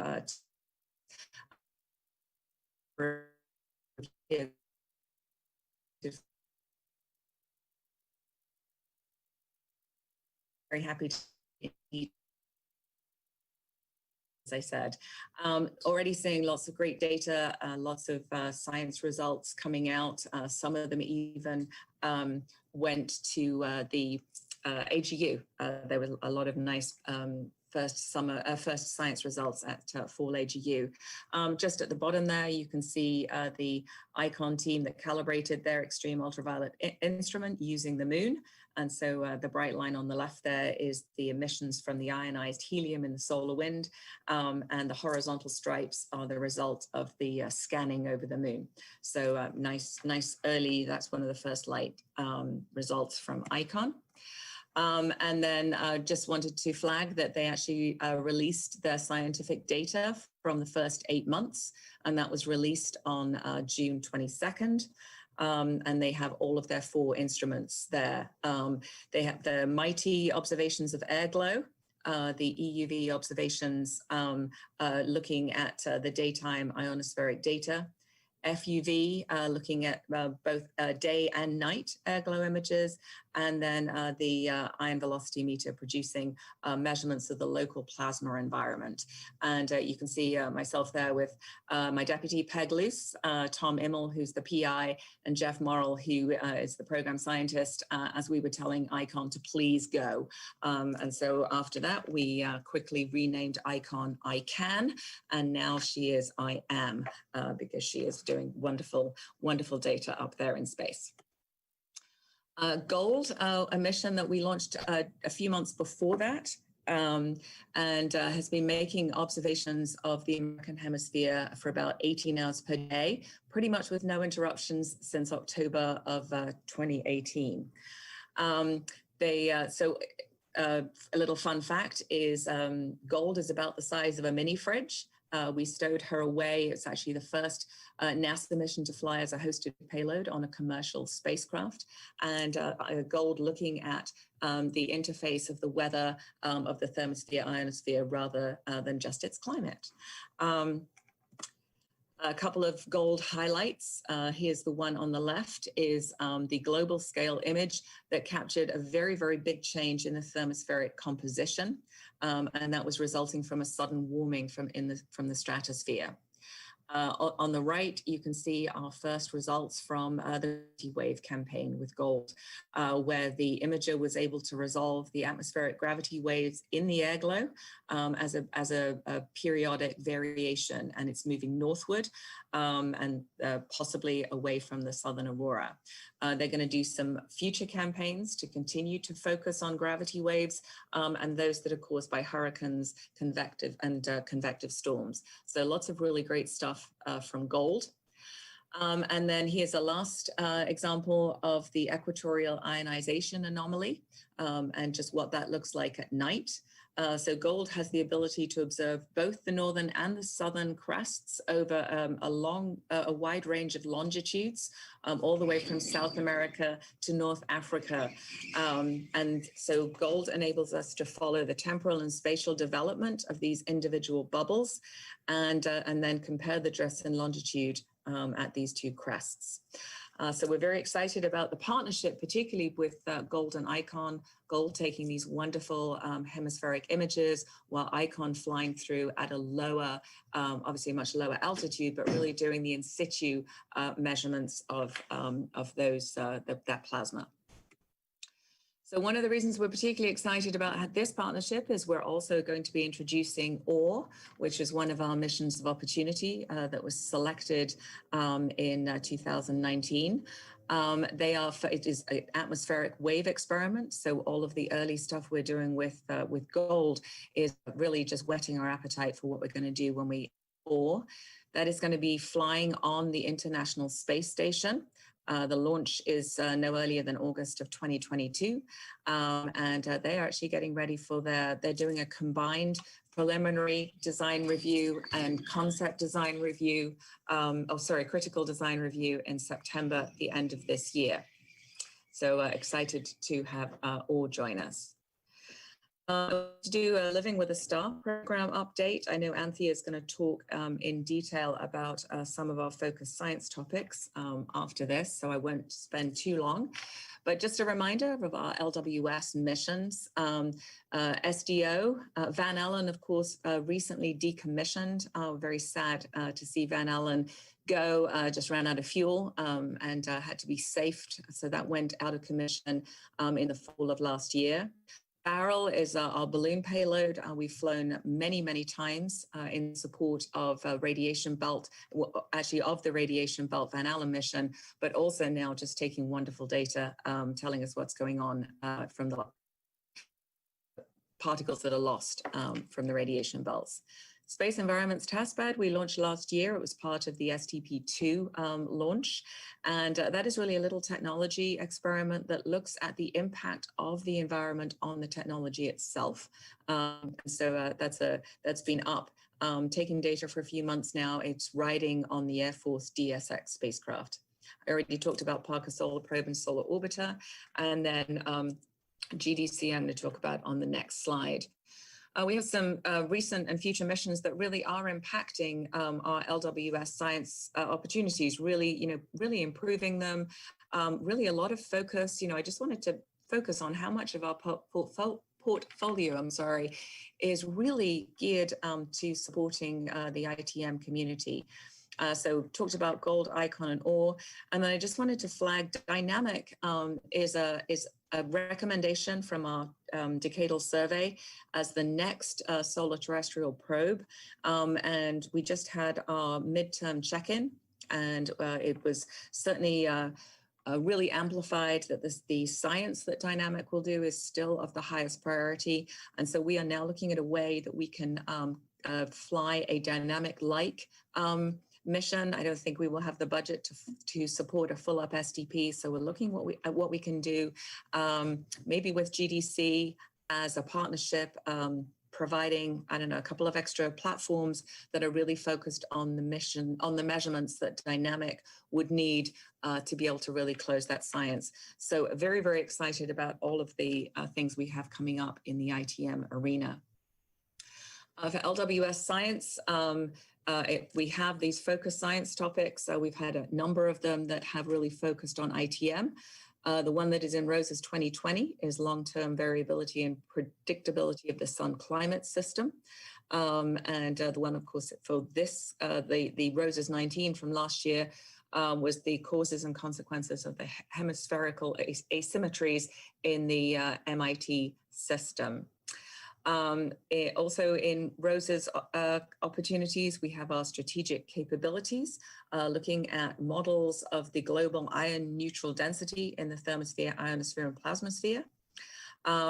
We've revised our strategic science areas, which we use as our guidelines for these particular topics. And we have our LPAG. So Anthea is one of our co-chairs, and we were delighted to welcome this year Sabrina Savage, who joined us as the other co-chair. So we're excited to see that group has already had a virtual meeting since the COVID-19 restrictions hit. And they had a town hall last week. So very excited about that. And just a quick thank you to Mark Linton for his outstanding leadership with Anthea for the last number of years. We're really focused on expanding the heliophysics community. We have a lot of recent activities that have been sponsored directly by the LWS program. One is the Frontier Development Lab, which is out at Ames. That is looking at artificial intelligence and machine learning and how we can use those to provide innovation to address and accelerate the solutions to our science. Just some of the highlights they've done include managing to do synthetic data. So where we've had a sensor that's failed on a, as part of an instrument on a mission, how we can actually train the artificial intelligence programs to predict what that data would have been based on other data that was taken either on the same platform or on a neighboring one. We put a lot of investment in high computing to support the Strategic Capability Initiative. We have our summer schools, Jack Addy postdoc fellowships, and LWS institutes. And these programs really providing resources necessary to train the next generation of heliophysicists. Okay, so I just want to touch on GDC before I finish. It is our next LWS mission. It will be LWS 7. It's really gearing to look at dramatically improving our understanding of the upper atmosphere and its strong variability in response to energy inputs from the sun and also from the lower atmosphere. So again, focusing on this boundary between terrestrial and space weather. We had a science definition team that convened in 2018. They delivered their report to HPAC in October of 2019. Thank you to Aaron Ridley and Alison Janes for their excellent leadership of this definition team. We have a pre-project office that is set up at Goddard Space Flight Center, and they are getting ready to do the mission concept review. There are many things that they're working on, refining the science requirements, supporting interagency and international discussions, and also looking at the best way really to implement the mission. So we're also targeting the end of the year to put out solicitations for instruments for that constellation.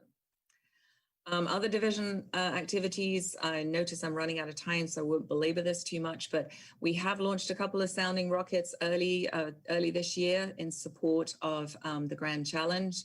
Sadly, we have had delays due to COVID, as I already mentioned, but we were able to launch a CubeSat, a sortie, that was designed to discover wave-like plasma perturbations in the F region. And so that spacecraft was released from the ISS in February and has been sending us some data since then. A quick look at the suborbital and the CubeSats. So you'll see everything that's kind of grayed out to the left has actually launched and has we've got the science results from that. Eunice is sitting there August, mid-August of this year. We are currently looking at what we can do to see if we can still support that launch. Shout out to Wallops, the Wallops Flight Facility and who have the responsibility for this Sounding Rocket Program Office, doing what they can to see how quickly they could get things up and running to start supporting some of our sounding rockets again. So Eunice not delayed yet, and keeping fingers crossed that we can maybe get that one off. Rideshare, I mentioned IMAP and the fact that we would be carrying some missions with us. So the Science Mission Directorate has given the Heliophysics Division the responsibility to implement rideshare for the entire directorate. And so we have a wonderful lead that we just hired, a new program executive came to us from Kennedy Space Center. We have our advisory committee, our National Academy CSSP advisory committee did a short report for us on rideshare. I know they actually had a town hall at CEDAR last year, GEM and SHINE also. So thank you to all of you who came and gave your ideas. We also had a focused workshop in February that was looking at how we can best now implement rideshare. You know, what is the science that is best suited to rideshare? What are those instrument types and configurations? And so we are looking forward now to putting more and more, it's really maximizing what we take to space. We don't want to have excess capability on the rockets. We are also supporting the agency's Artemis program. NASA selected 2 investigations to fly on Gateway. So that is the Lunar Gateway in support of Artemis. We have one that is our NASA Space Weather Instrument Suite. It is called Hermes, and that will go on the first module of the Gateway. And they also selected an ESA payload, which is actually called Ursa. Both Hermes and Ursa are half siblings of Artemis and Apollo. Just a fun fact there. We will be also submitting, rather releasing a request for information to the community very soon to get inputs on what kind of space weather instruments and spacecraft should we be looking at to populate future opportunities, either to go on Gateway or just to launch as part of ride shares. What are those instruments that we would really think we can send them anywhere? They can go on any platform to any location and still do great heliophysics science. I'm going to skip over this one just to say that we'd actually have been doing a lot of work on strategic focus in the heliophysics division, and we have 3 key working groups that are moving forward. They've defined strategy and they're working on implementation plans for how we can better focus our efforts in space weather, how we can now modernize all of our archives to make our data really last the time. We've got missions that are now 42, 43 years old. We want to make sure those data are still fresh and usable for decades to come.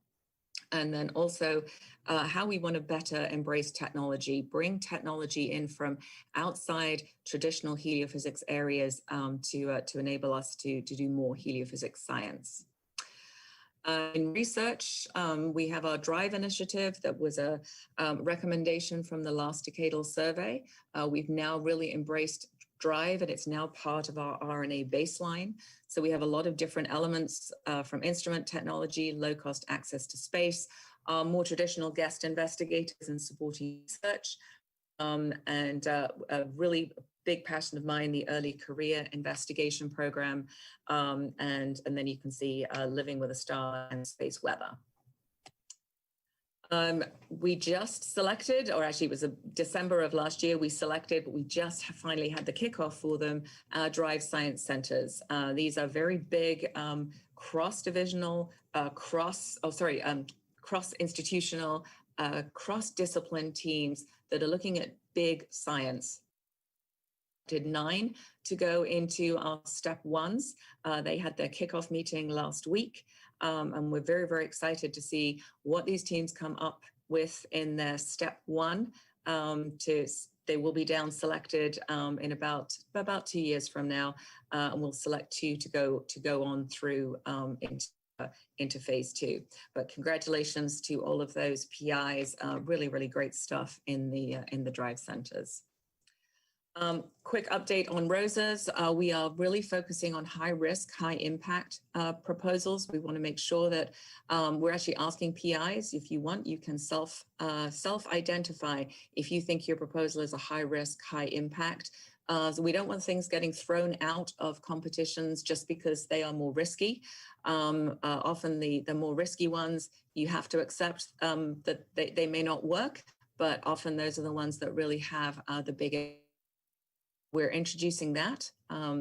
We are also doing our first test of dual anonymous. We're going to do that with our guest investigator program. So everything will be anonymized. and then we'll see, you know, how well that works. We don't think it's going to have a huge outcome, but we don't think when people know, you know, who the proposers are, that there'll be a big outcome at all. But we're excited about trying that with our guest investigator program.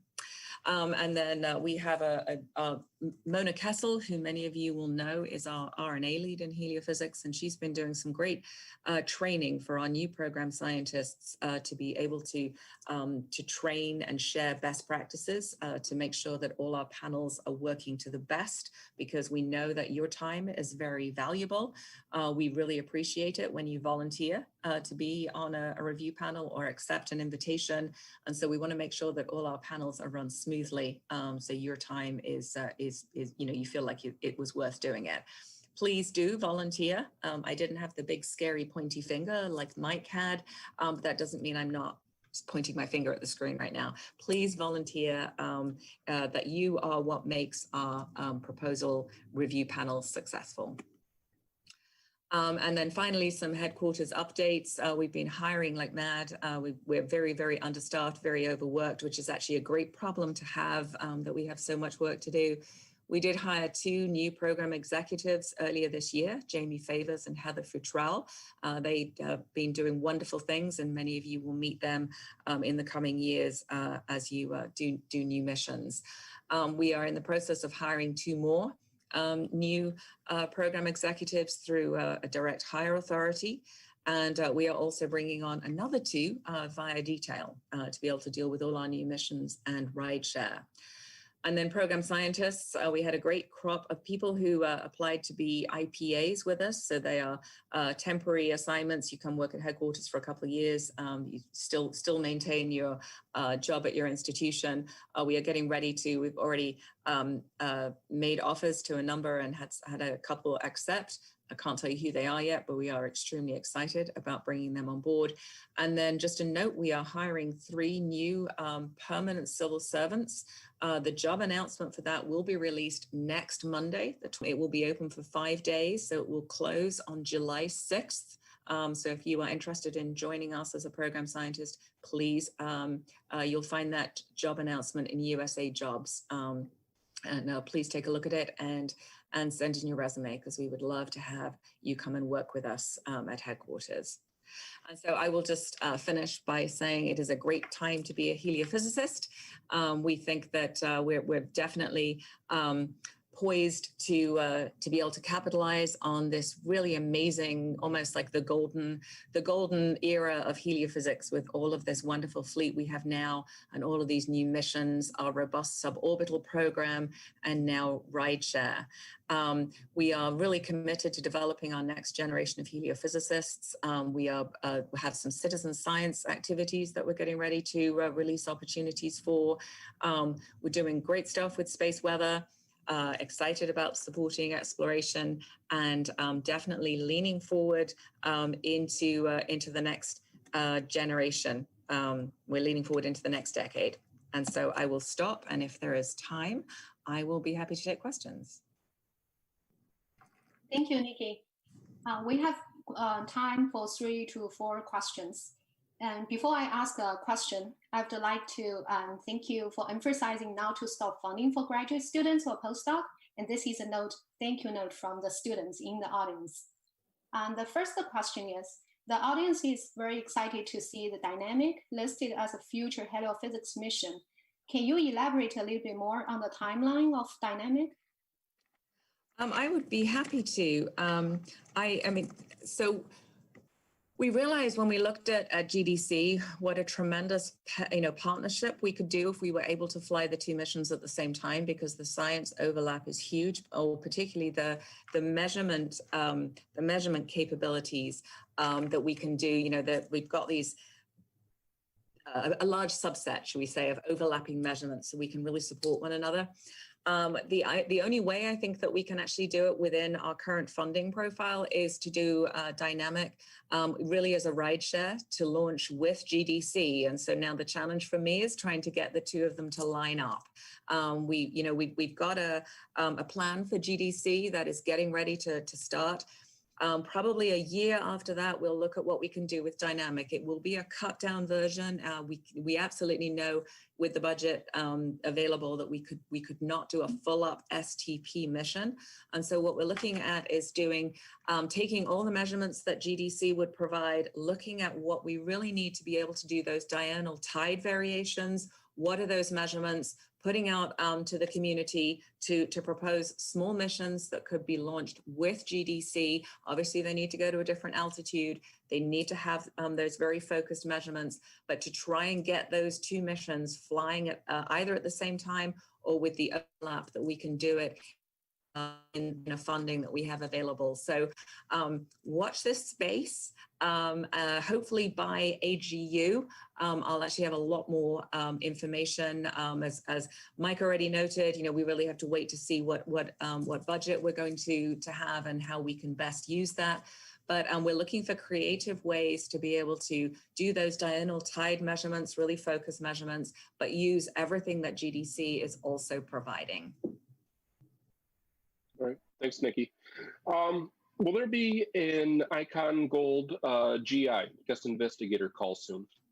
Yes, there will. I actually believe it is in Rose's 20. I think it's going to come out towards the end of Rose's 20, and it's actually very cutely called GG for the Gold Icon Guest Investigator. We love a good acronym in heliophysics.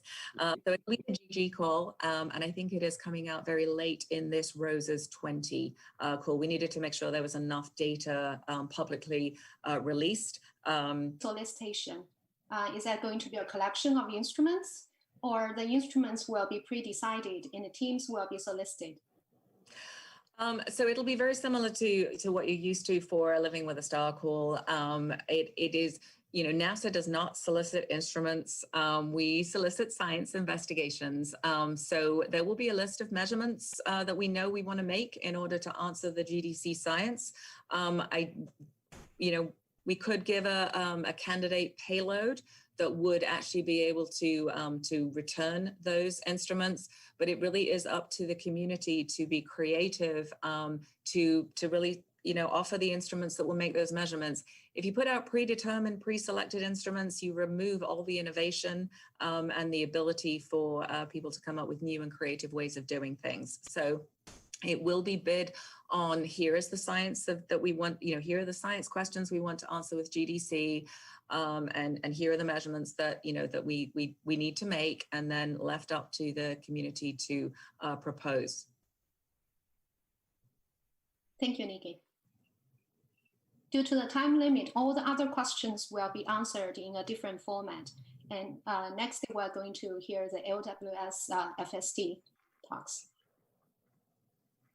I'm going to do a quick introduction for Anthea. She is the current co-chair, one of the current co-chairs of the NASA Living with a Star Program Analysis Group. She's also one of the assistant directors of MIT Haystack Observatory, best known for her work in GNSS. She's a regular attendee at CEDAR, and without further ado, we'll go to her presentation. Okay, everybody, so you heard I'm Anthea Koster, and I am one of the co-chairs of this year's NASA's LPAG group, along with Sabrina Savage. But you're also going to be hearing in this talk from two other members, CEDAR members of the LPAG group, and I wanted to do that so that if you know any of us, you can ask any of us questions about what you're going to hear now. So the most important thing is we're here to advertise that you have a chance to influence the focus science topics for Rose's LWS solicitations in 2021 and beyond by inputting your ideas at these two websites that I've shown here. Now you're going to see this at the end of the talk too, but these are the important things to take away. This is where you go, and the deadline is July 3rd. So very quickly, this is the outline. I probably won't go through all of it, but I am going to introduce the program analysis group. Then I'm going to hand it over to Rich Collins, who's going to talk about the brief overview of the newly revised strategic science areas. We spent a lot of time doing that last year, and you need to look at those before you suggest new focus science topics. We're going to review the ones that were solicited in 2019 and 2020, and the remaining ones that haven't been used. It may be that if you could comment on them, we could revise them and they may be better suited going forward into the future. Then I think it's Sabani who's going to take over and introduce you to the website that we have set up to input these new FST ideas and comments on the remaining FSTs. We'll describe the executive committee's process for crafting the new FSTs from these inputs and give you a brief overview of what NASA does, because we don't really hand them the final FSTs. We hand them draft FSTs, and then they actually do their magic process, look at different things, and send out the final FSTs. And at the very end, there'll be a short question and answer section. So the Living with the Star Program Analysis Group, or LPAG, as you heard from Nikki, NASA likes acronyms. Really, we're the group that serves as the community-based interdisciplinary forum. So we're trying to coordinate with the community and solicit ideas from the community to really get input for the Living with the Star program objectives. So that's our goal. And the people we work with directly in the program office are Jeff Morrell, Simon Plunkett, Lika Guhatha-Kurta, and Xing Feng. As I said, I'm a co-chair along with Sabrina Savage, and the members this year are Joe Borowski, Richard Collins, Sabani Dada Barua, Heather Elliott, Martina, I can't pronounce her last name, Kiolido, Van Gogh, Brian Walsh, Sheng Fei Dong, Angelos Verlitis, and Shasha Zhao. And these are the members that you're going to be hearing from. Shasha is actually one of the moderators, but we are all in the CEDAR community, me and Rich and Sabani and Shasha. And at this point, I'm going to pass it over to Rich. Thanks, Anthea. So we have strategic science areas and focused science topics. I'm not going to read the whole slide. There are 10 strategic science areas that define the if you want, the program for LWS Science.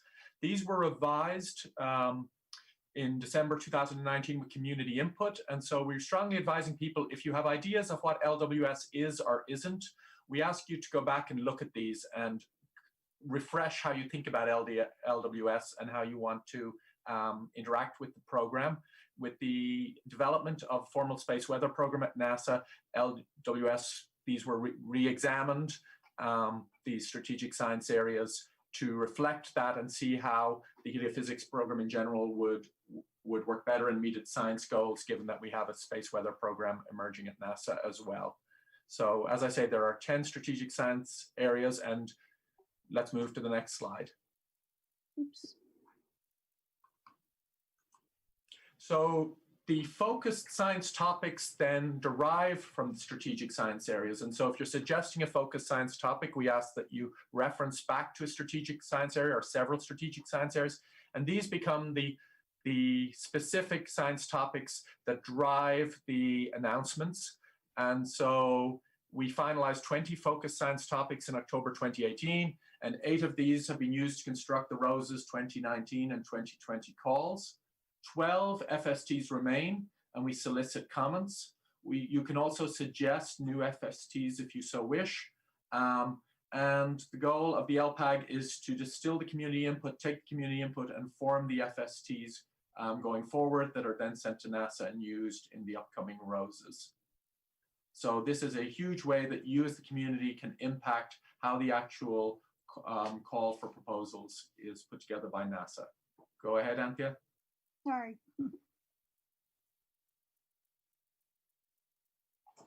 So in 2019, the 4 FSTs were the variable radiation environment of the dynamical solar and heliospheric system, fast reconnection, magnetospheric and ionospheric processes responsible for rapid geomagnetic changes, and causes and consequences of hemispherical asymmetries in the magnetosphere.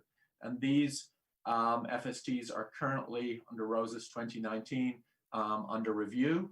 for the proposals that were submitted late last year, or early this year, I should say. And then in 2020, modeling and validation of ionospheric irregularities and scintillations, understanding and predicting radiation belt loss in the coupled magnetosphere, the origin and consequences of superthermal particles that seed solar energetic particles, and long-term variability and predictability of the sun climate system. And that was the long-term variability and predictability of the sun climate system came out actually of a response for a new SSA when we were doing SSAs last year. So as I say, take a look at the SSAs very carefully because they are driving new flavors of FSTs. Thank you, Anthea. If we can go on from there. So the FSTs that are currently, that have been developed from previous years that we're looking for comments on, there are 12 of them. I'm not going to read all of them, but they cover the full breadth of what the Heliophysics program is interested in. I think people in CEDAR will find things that are of interest to them. Again, I would highlight number 12 only because it comes out of a new SSA that we brought forward. And so I'm trying to highlight things that people may not expect in LWS as they think about LWS. I would also, we are having some discussion in the group about how these connect with the new drive centers, and people should think about that as well in this community. Next slide, Anthea. So finally, there also is a discussion of tools and methods, the use of data science and analytics, and one of the other things that came from the community was correcting and mitigating effects in the helioseismic and magnetic imager photospheric magnetic fields. These are not FSTs per se, and so what we're telling people is based on the input that we got from the community, if you're looking at an FST and you think data science and analytics is important, or you think there's a mission-specific element to an FST that is worth bringing forward to NASA, bringing forward to the LPAG, then we encourage you to do that. But data science and analytics is not going to be an FST in itself. And I think, Anthea, that sums up my section. Okay, so now I turn it over to Sabani. Hi, yes. So next slide, please. Thank you. So as Anthea mentioned earlier, now is our community's opportunity to provide input on future focused science topics. The due date's July 3rd. And just want to reiterate that, as Rich said, take a look at the strategic science areas on the community input page where you submit new ideas for potential focused science topics. There are checkboxes where you can identify which of the SSAs are relevant.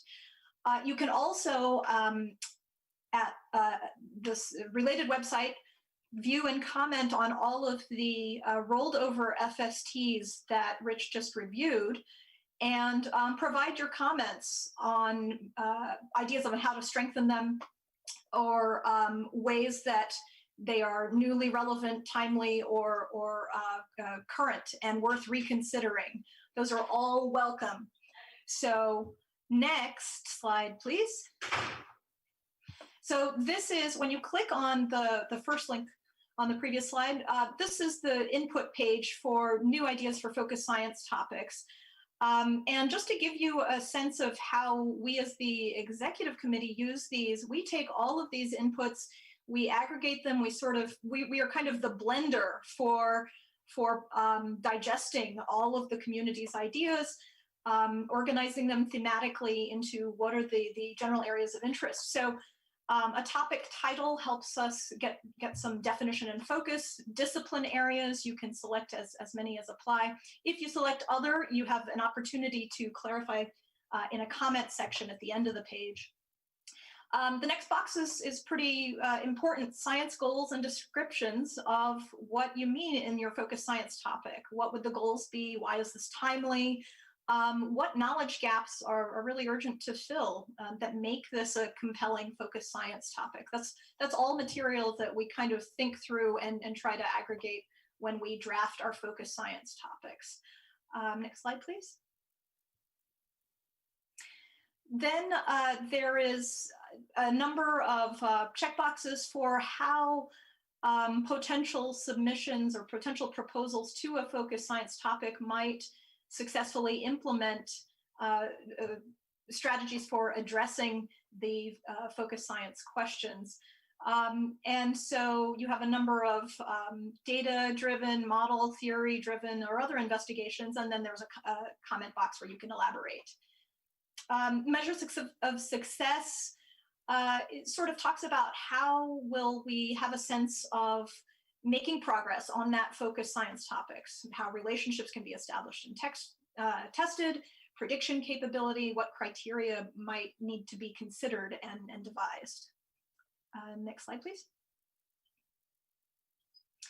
And so this is the page where you can identify the relevance to NASA heliophysics and living with a star, specifically the strategic science areas and or the LWS 10-year vision report, the decadal surveys. And then at the end is the additional comments box, if there are any other ideas you'd like to make there. Next slide, please. And I should mention that at the end, there are optional name and affiliation. These are just for internal purposes, meaning if you provide this information and the executive committee has follow-up questions or clarifications as we draft, these do not go into the public record, but this is just for the drafting process. Once you post a comment, it does actually go through screening before it is publicly posted. So you don't expect it to go instantly, but with a little bit of lag time, they will all go there. And the input website is really where everything goes in the record, and we as the executive committee really draw and develop the FSTs from that record of community input. So next slide, please. So the previous few slides were about new focused science topic proposal ideas, that website. This one is if you want to look at what has already been proposed, they're listed in reverse chronological order. Everything from May 12th is the rolled over FSTs. That means FSTs that weren't selected in the previous cycles. And so you can read through each of those and comment. And so you have the opportunity to see if there's an idea that's thematically linked to an idea you already have. You can add comments to any of those or clarify any of the points that are made there, or continue a conversation about what that FST could potentially be. So I think that concludes. So back to you, Anthea. Thanks. Yeah, thank you. So actually, once you do all this, so after July 3rd, basically we're going to meet again, and this is where the real work of the LPAG happens, is that we take all of this input and spend really several days sort of crafting together focus science topics. We actually sort them, group them, and we discuss them pretty seriously, and we craft these draft science, we draft the FSTs, and then we're gonna actually put them back out and get more community feedback. So before we turn anything to NASA, we're going to actually hand it back to the community, and you will be allowed to provide your feedback. And then we have to take everything back and once again redevelop them. And finally, we send the draft FSTs to headquarters and we see if they're accepted. They're certainly evaluated. And we repeat this process every other year. So if you want to, this is your chance to actually influence what gets taken or picked up in Rose's 2021 and 2022, perhaps longer. So we strongly encourage it. Now, what NASA does is once we've actually given them these draft sets, we hand it over to the NASA Heliophysics division. They then revise the draft FST, so they finalize them. And they do it by looking at what actually has been out there for the past 5 or 6 years. what have they already used, and they also look at their budget. So there's a lot of internal working that we're not completely privy to, but from that, the final FSTs are selected for the LWS Science and Rosa's calls. And so this is your chance for you to influence future research opportunities. We really want you to give us, ask some questions. Sort of, I think with all of the new missions that are going up, Gold and Icon, this is our chance. It's a really exciting time. So please take advantage of this opportunity. Remember, July 3rd is the deadline, and here's the 2 websites. Okay, that's it. Thank you, Anthea, Rich, and Sibani for telling us about LWS FST process. We have got a couple of questions from the audience. One question is about if a similar topic has already been proposed as a FST, shall we still go ahead and comment on the importance? I would say definitely provide us your comments. And in fact, if you can improve, I would say try to improve on what we have. Yes. Okay, another related one. Can people use the comment box to express concerns about a proposed FST? Absolutely, absolutely. Thank you, Anthea. And now we have a few more minutes for NSF questions and a couple of more highly voted questions for Nikki.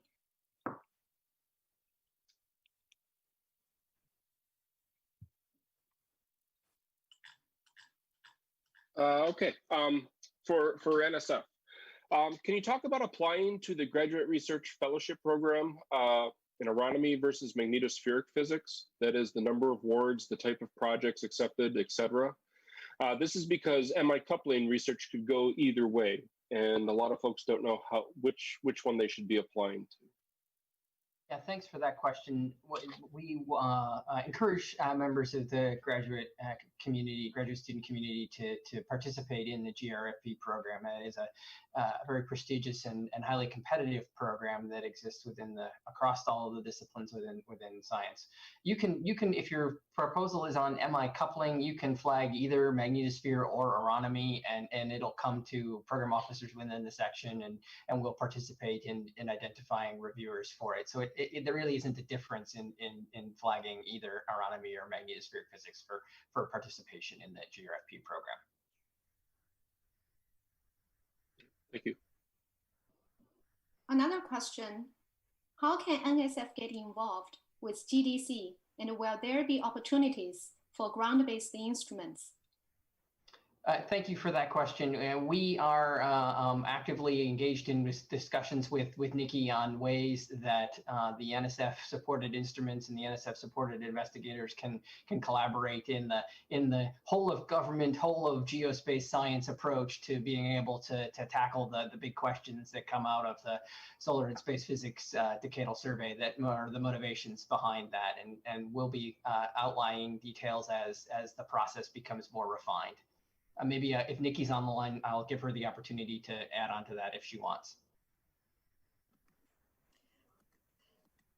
Yeah, thanks, Mike. I appreciate it. So we are, as Mike said, very much committed to including our ground-based colleagues. I did my PhD in ground-based science. So I love it.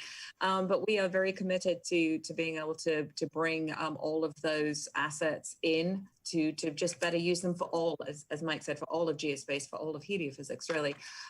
We did have a call. We were able to support some of the ground-based solar observatories for a recent Parker Solar Probe, perihelion pass. And so we are going to work very closely with Mike to see the best way that we can do that together, so everyone can really take part of all of these wonderful assets, not just GDC.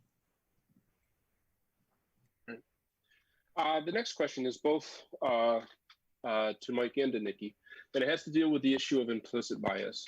How do you deal with implicit bias that's visible in the proposal review process? The panel evaluation seems not to be taken into consideration.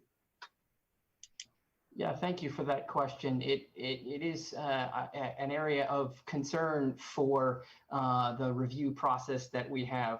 NSF has adopted some new materials that we've included as part of our pre-panel briefing process to make the reviewers aware of implicit bias and some of the factors that can contribute to that issue, and try to address that. One of the other things that tends to make implicit bias worse is the rush to get everything done. Sometimes you fall back on the thinking fast as opposed to the thinking slow type of paradigm. So we're trying very hard to make sure that we allow enough time for adequate discussion and discussion of the merits of the proposal, so that we can do the best possible review to limit the impacts of implicit bias on the review process. Nikki? Yeah, very, very similar. I noted Mona Kessel coming on, really taking over as our RNA lead, and extremely committed to removing this as much as possible. I think everybody recognizes it does happen, and slowing down the review panels, exactly as Mike said, giving more time. To be honest, doing things virtually is helping, because there isn't quite that rush, because if you do need to do an extra couple of days, you can do an extra couple of days. And, God love you guys who have stuck with us, who've supposed to be on a 4-day review panel and they've gone 8 days because things have just taken longer. But really, again, giving those instructions at the beginning, we are looking forward to trying out dual anonymous, and actually then doing the comparison between what the results are with the dual anonymous, and then what the results are the moment you sort of pull back the curtain and let people see, would they have picked different ones if they'd known who the proposals were written by. So really just focusing on setting the ground rules. And if you see something, all of our panel officials now are really, it is really smacked home to them. If you see it, stop it. Don't let it go on. Immediately stop, reset, even if you tell everyone, go out and take a coffee break and come back and we're going to start this discussion again.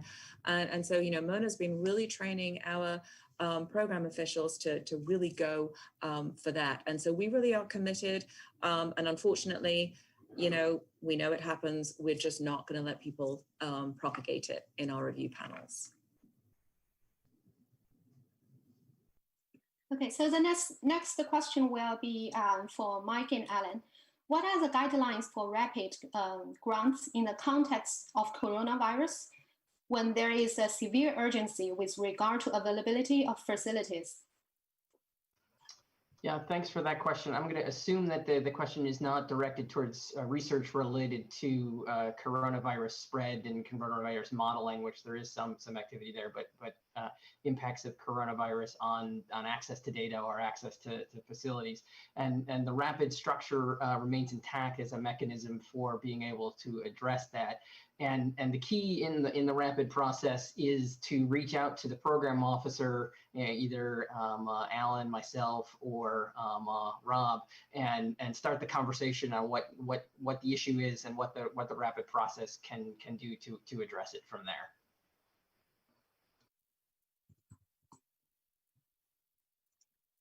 All right, thank you.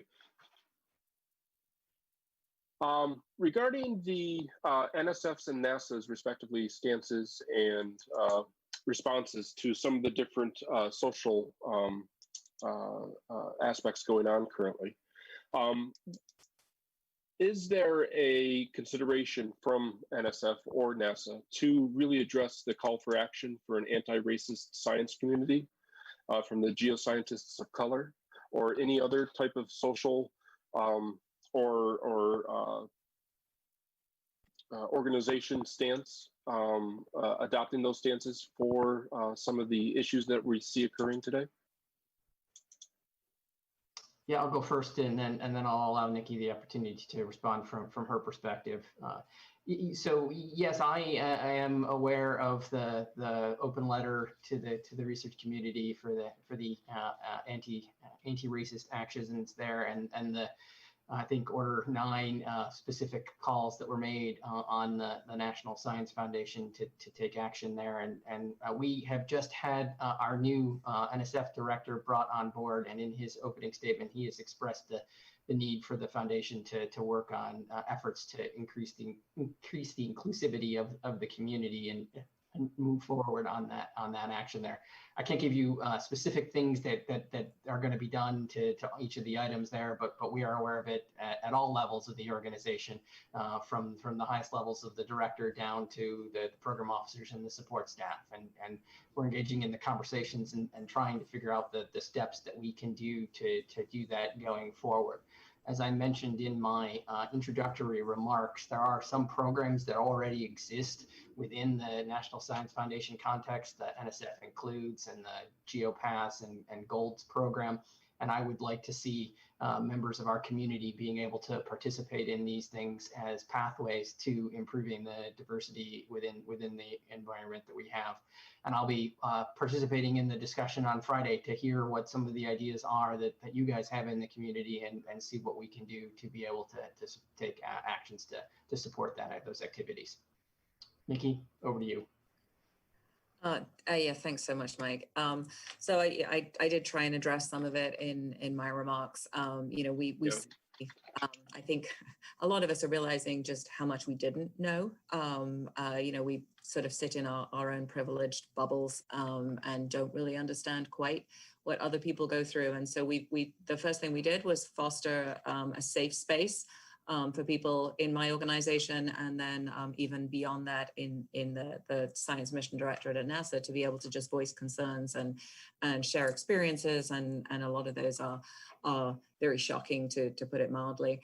So we are very committed in doing a better job. Talking about it is one thing. It's very important to have the conversations, to have those safe spaces. But clearly talking is not enough. And so, as I'd noted, Thomas Sabukin is pulling together a kind of tiger team at the Science Mission Directorate level. We all have different representatives to go out and look at what we can be doing better, to do more than just talk, and to voice support, but to really show support. I had put out a sort of Dear Community letter, I think 2 weeks ago, and I've had a tremendous response to that, with a lot of people who've actually had suggestions, who've said, you know, hey, have you thought about doing this? Have you thought about doing that? Have you thought about doing intern programs that are focused on institutions that don't maybe have the opportunities to go and work at NASA, or work at NSF, or work at NOAA? You know, how do we better bring these things in? We're also looking at you know, it's a passion of mine anyway, but it's just a crazy idea. You know, you don't have to be a heliophysicist, but you've got this great idea. Send us a proposal. Let's see what we can do with your crazy idea. Those are often the ones that bear the most fruit. And so, but how do we reach into institutions that don't traditionally apply? And that is something that we really are focusing a lot of energy on. And so I encourage you, if you have ideas, share them.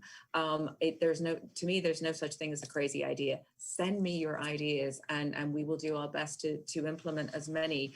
Often we don't, you know, it's hard for us to come up with the solutions when we're not the ones who are experiencing the problems.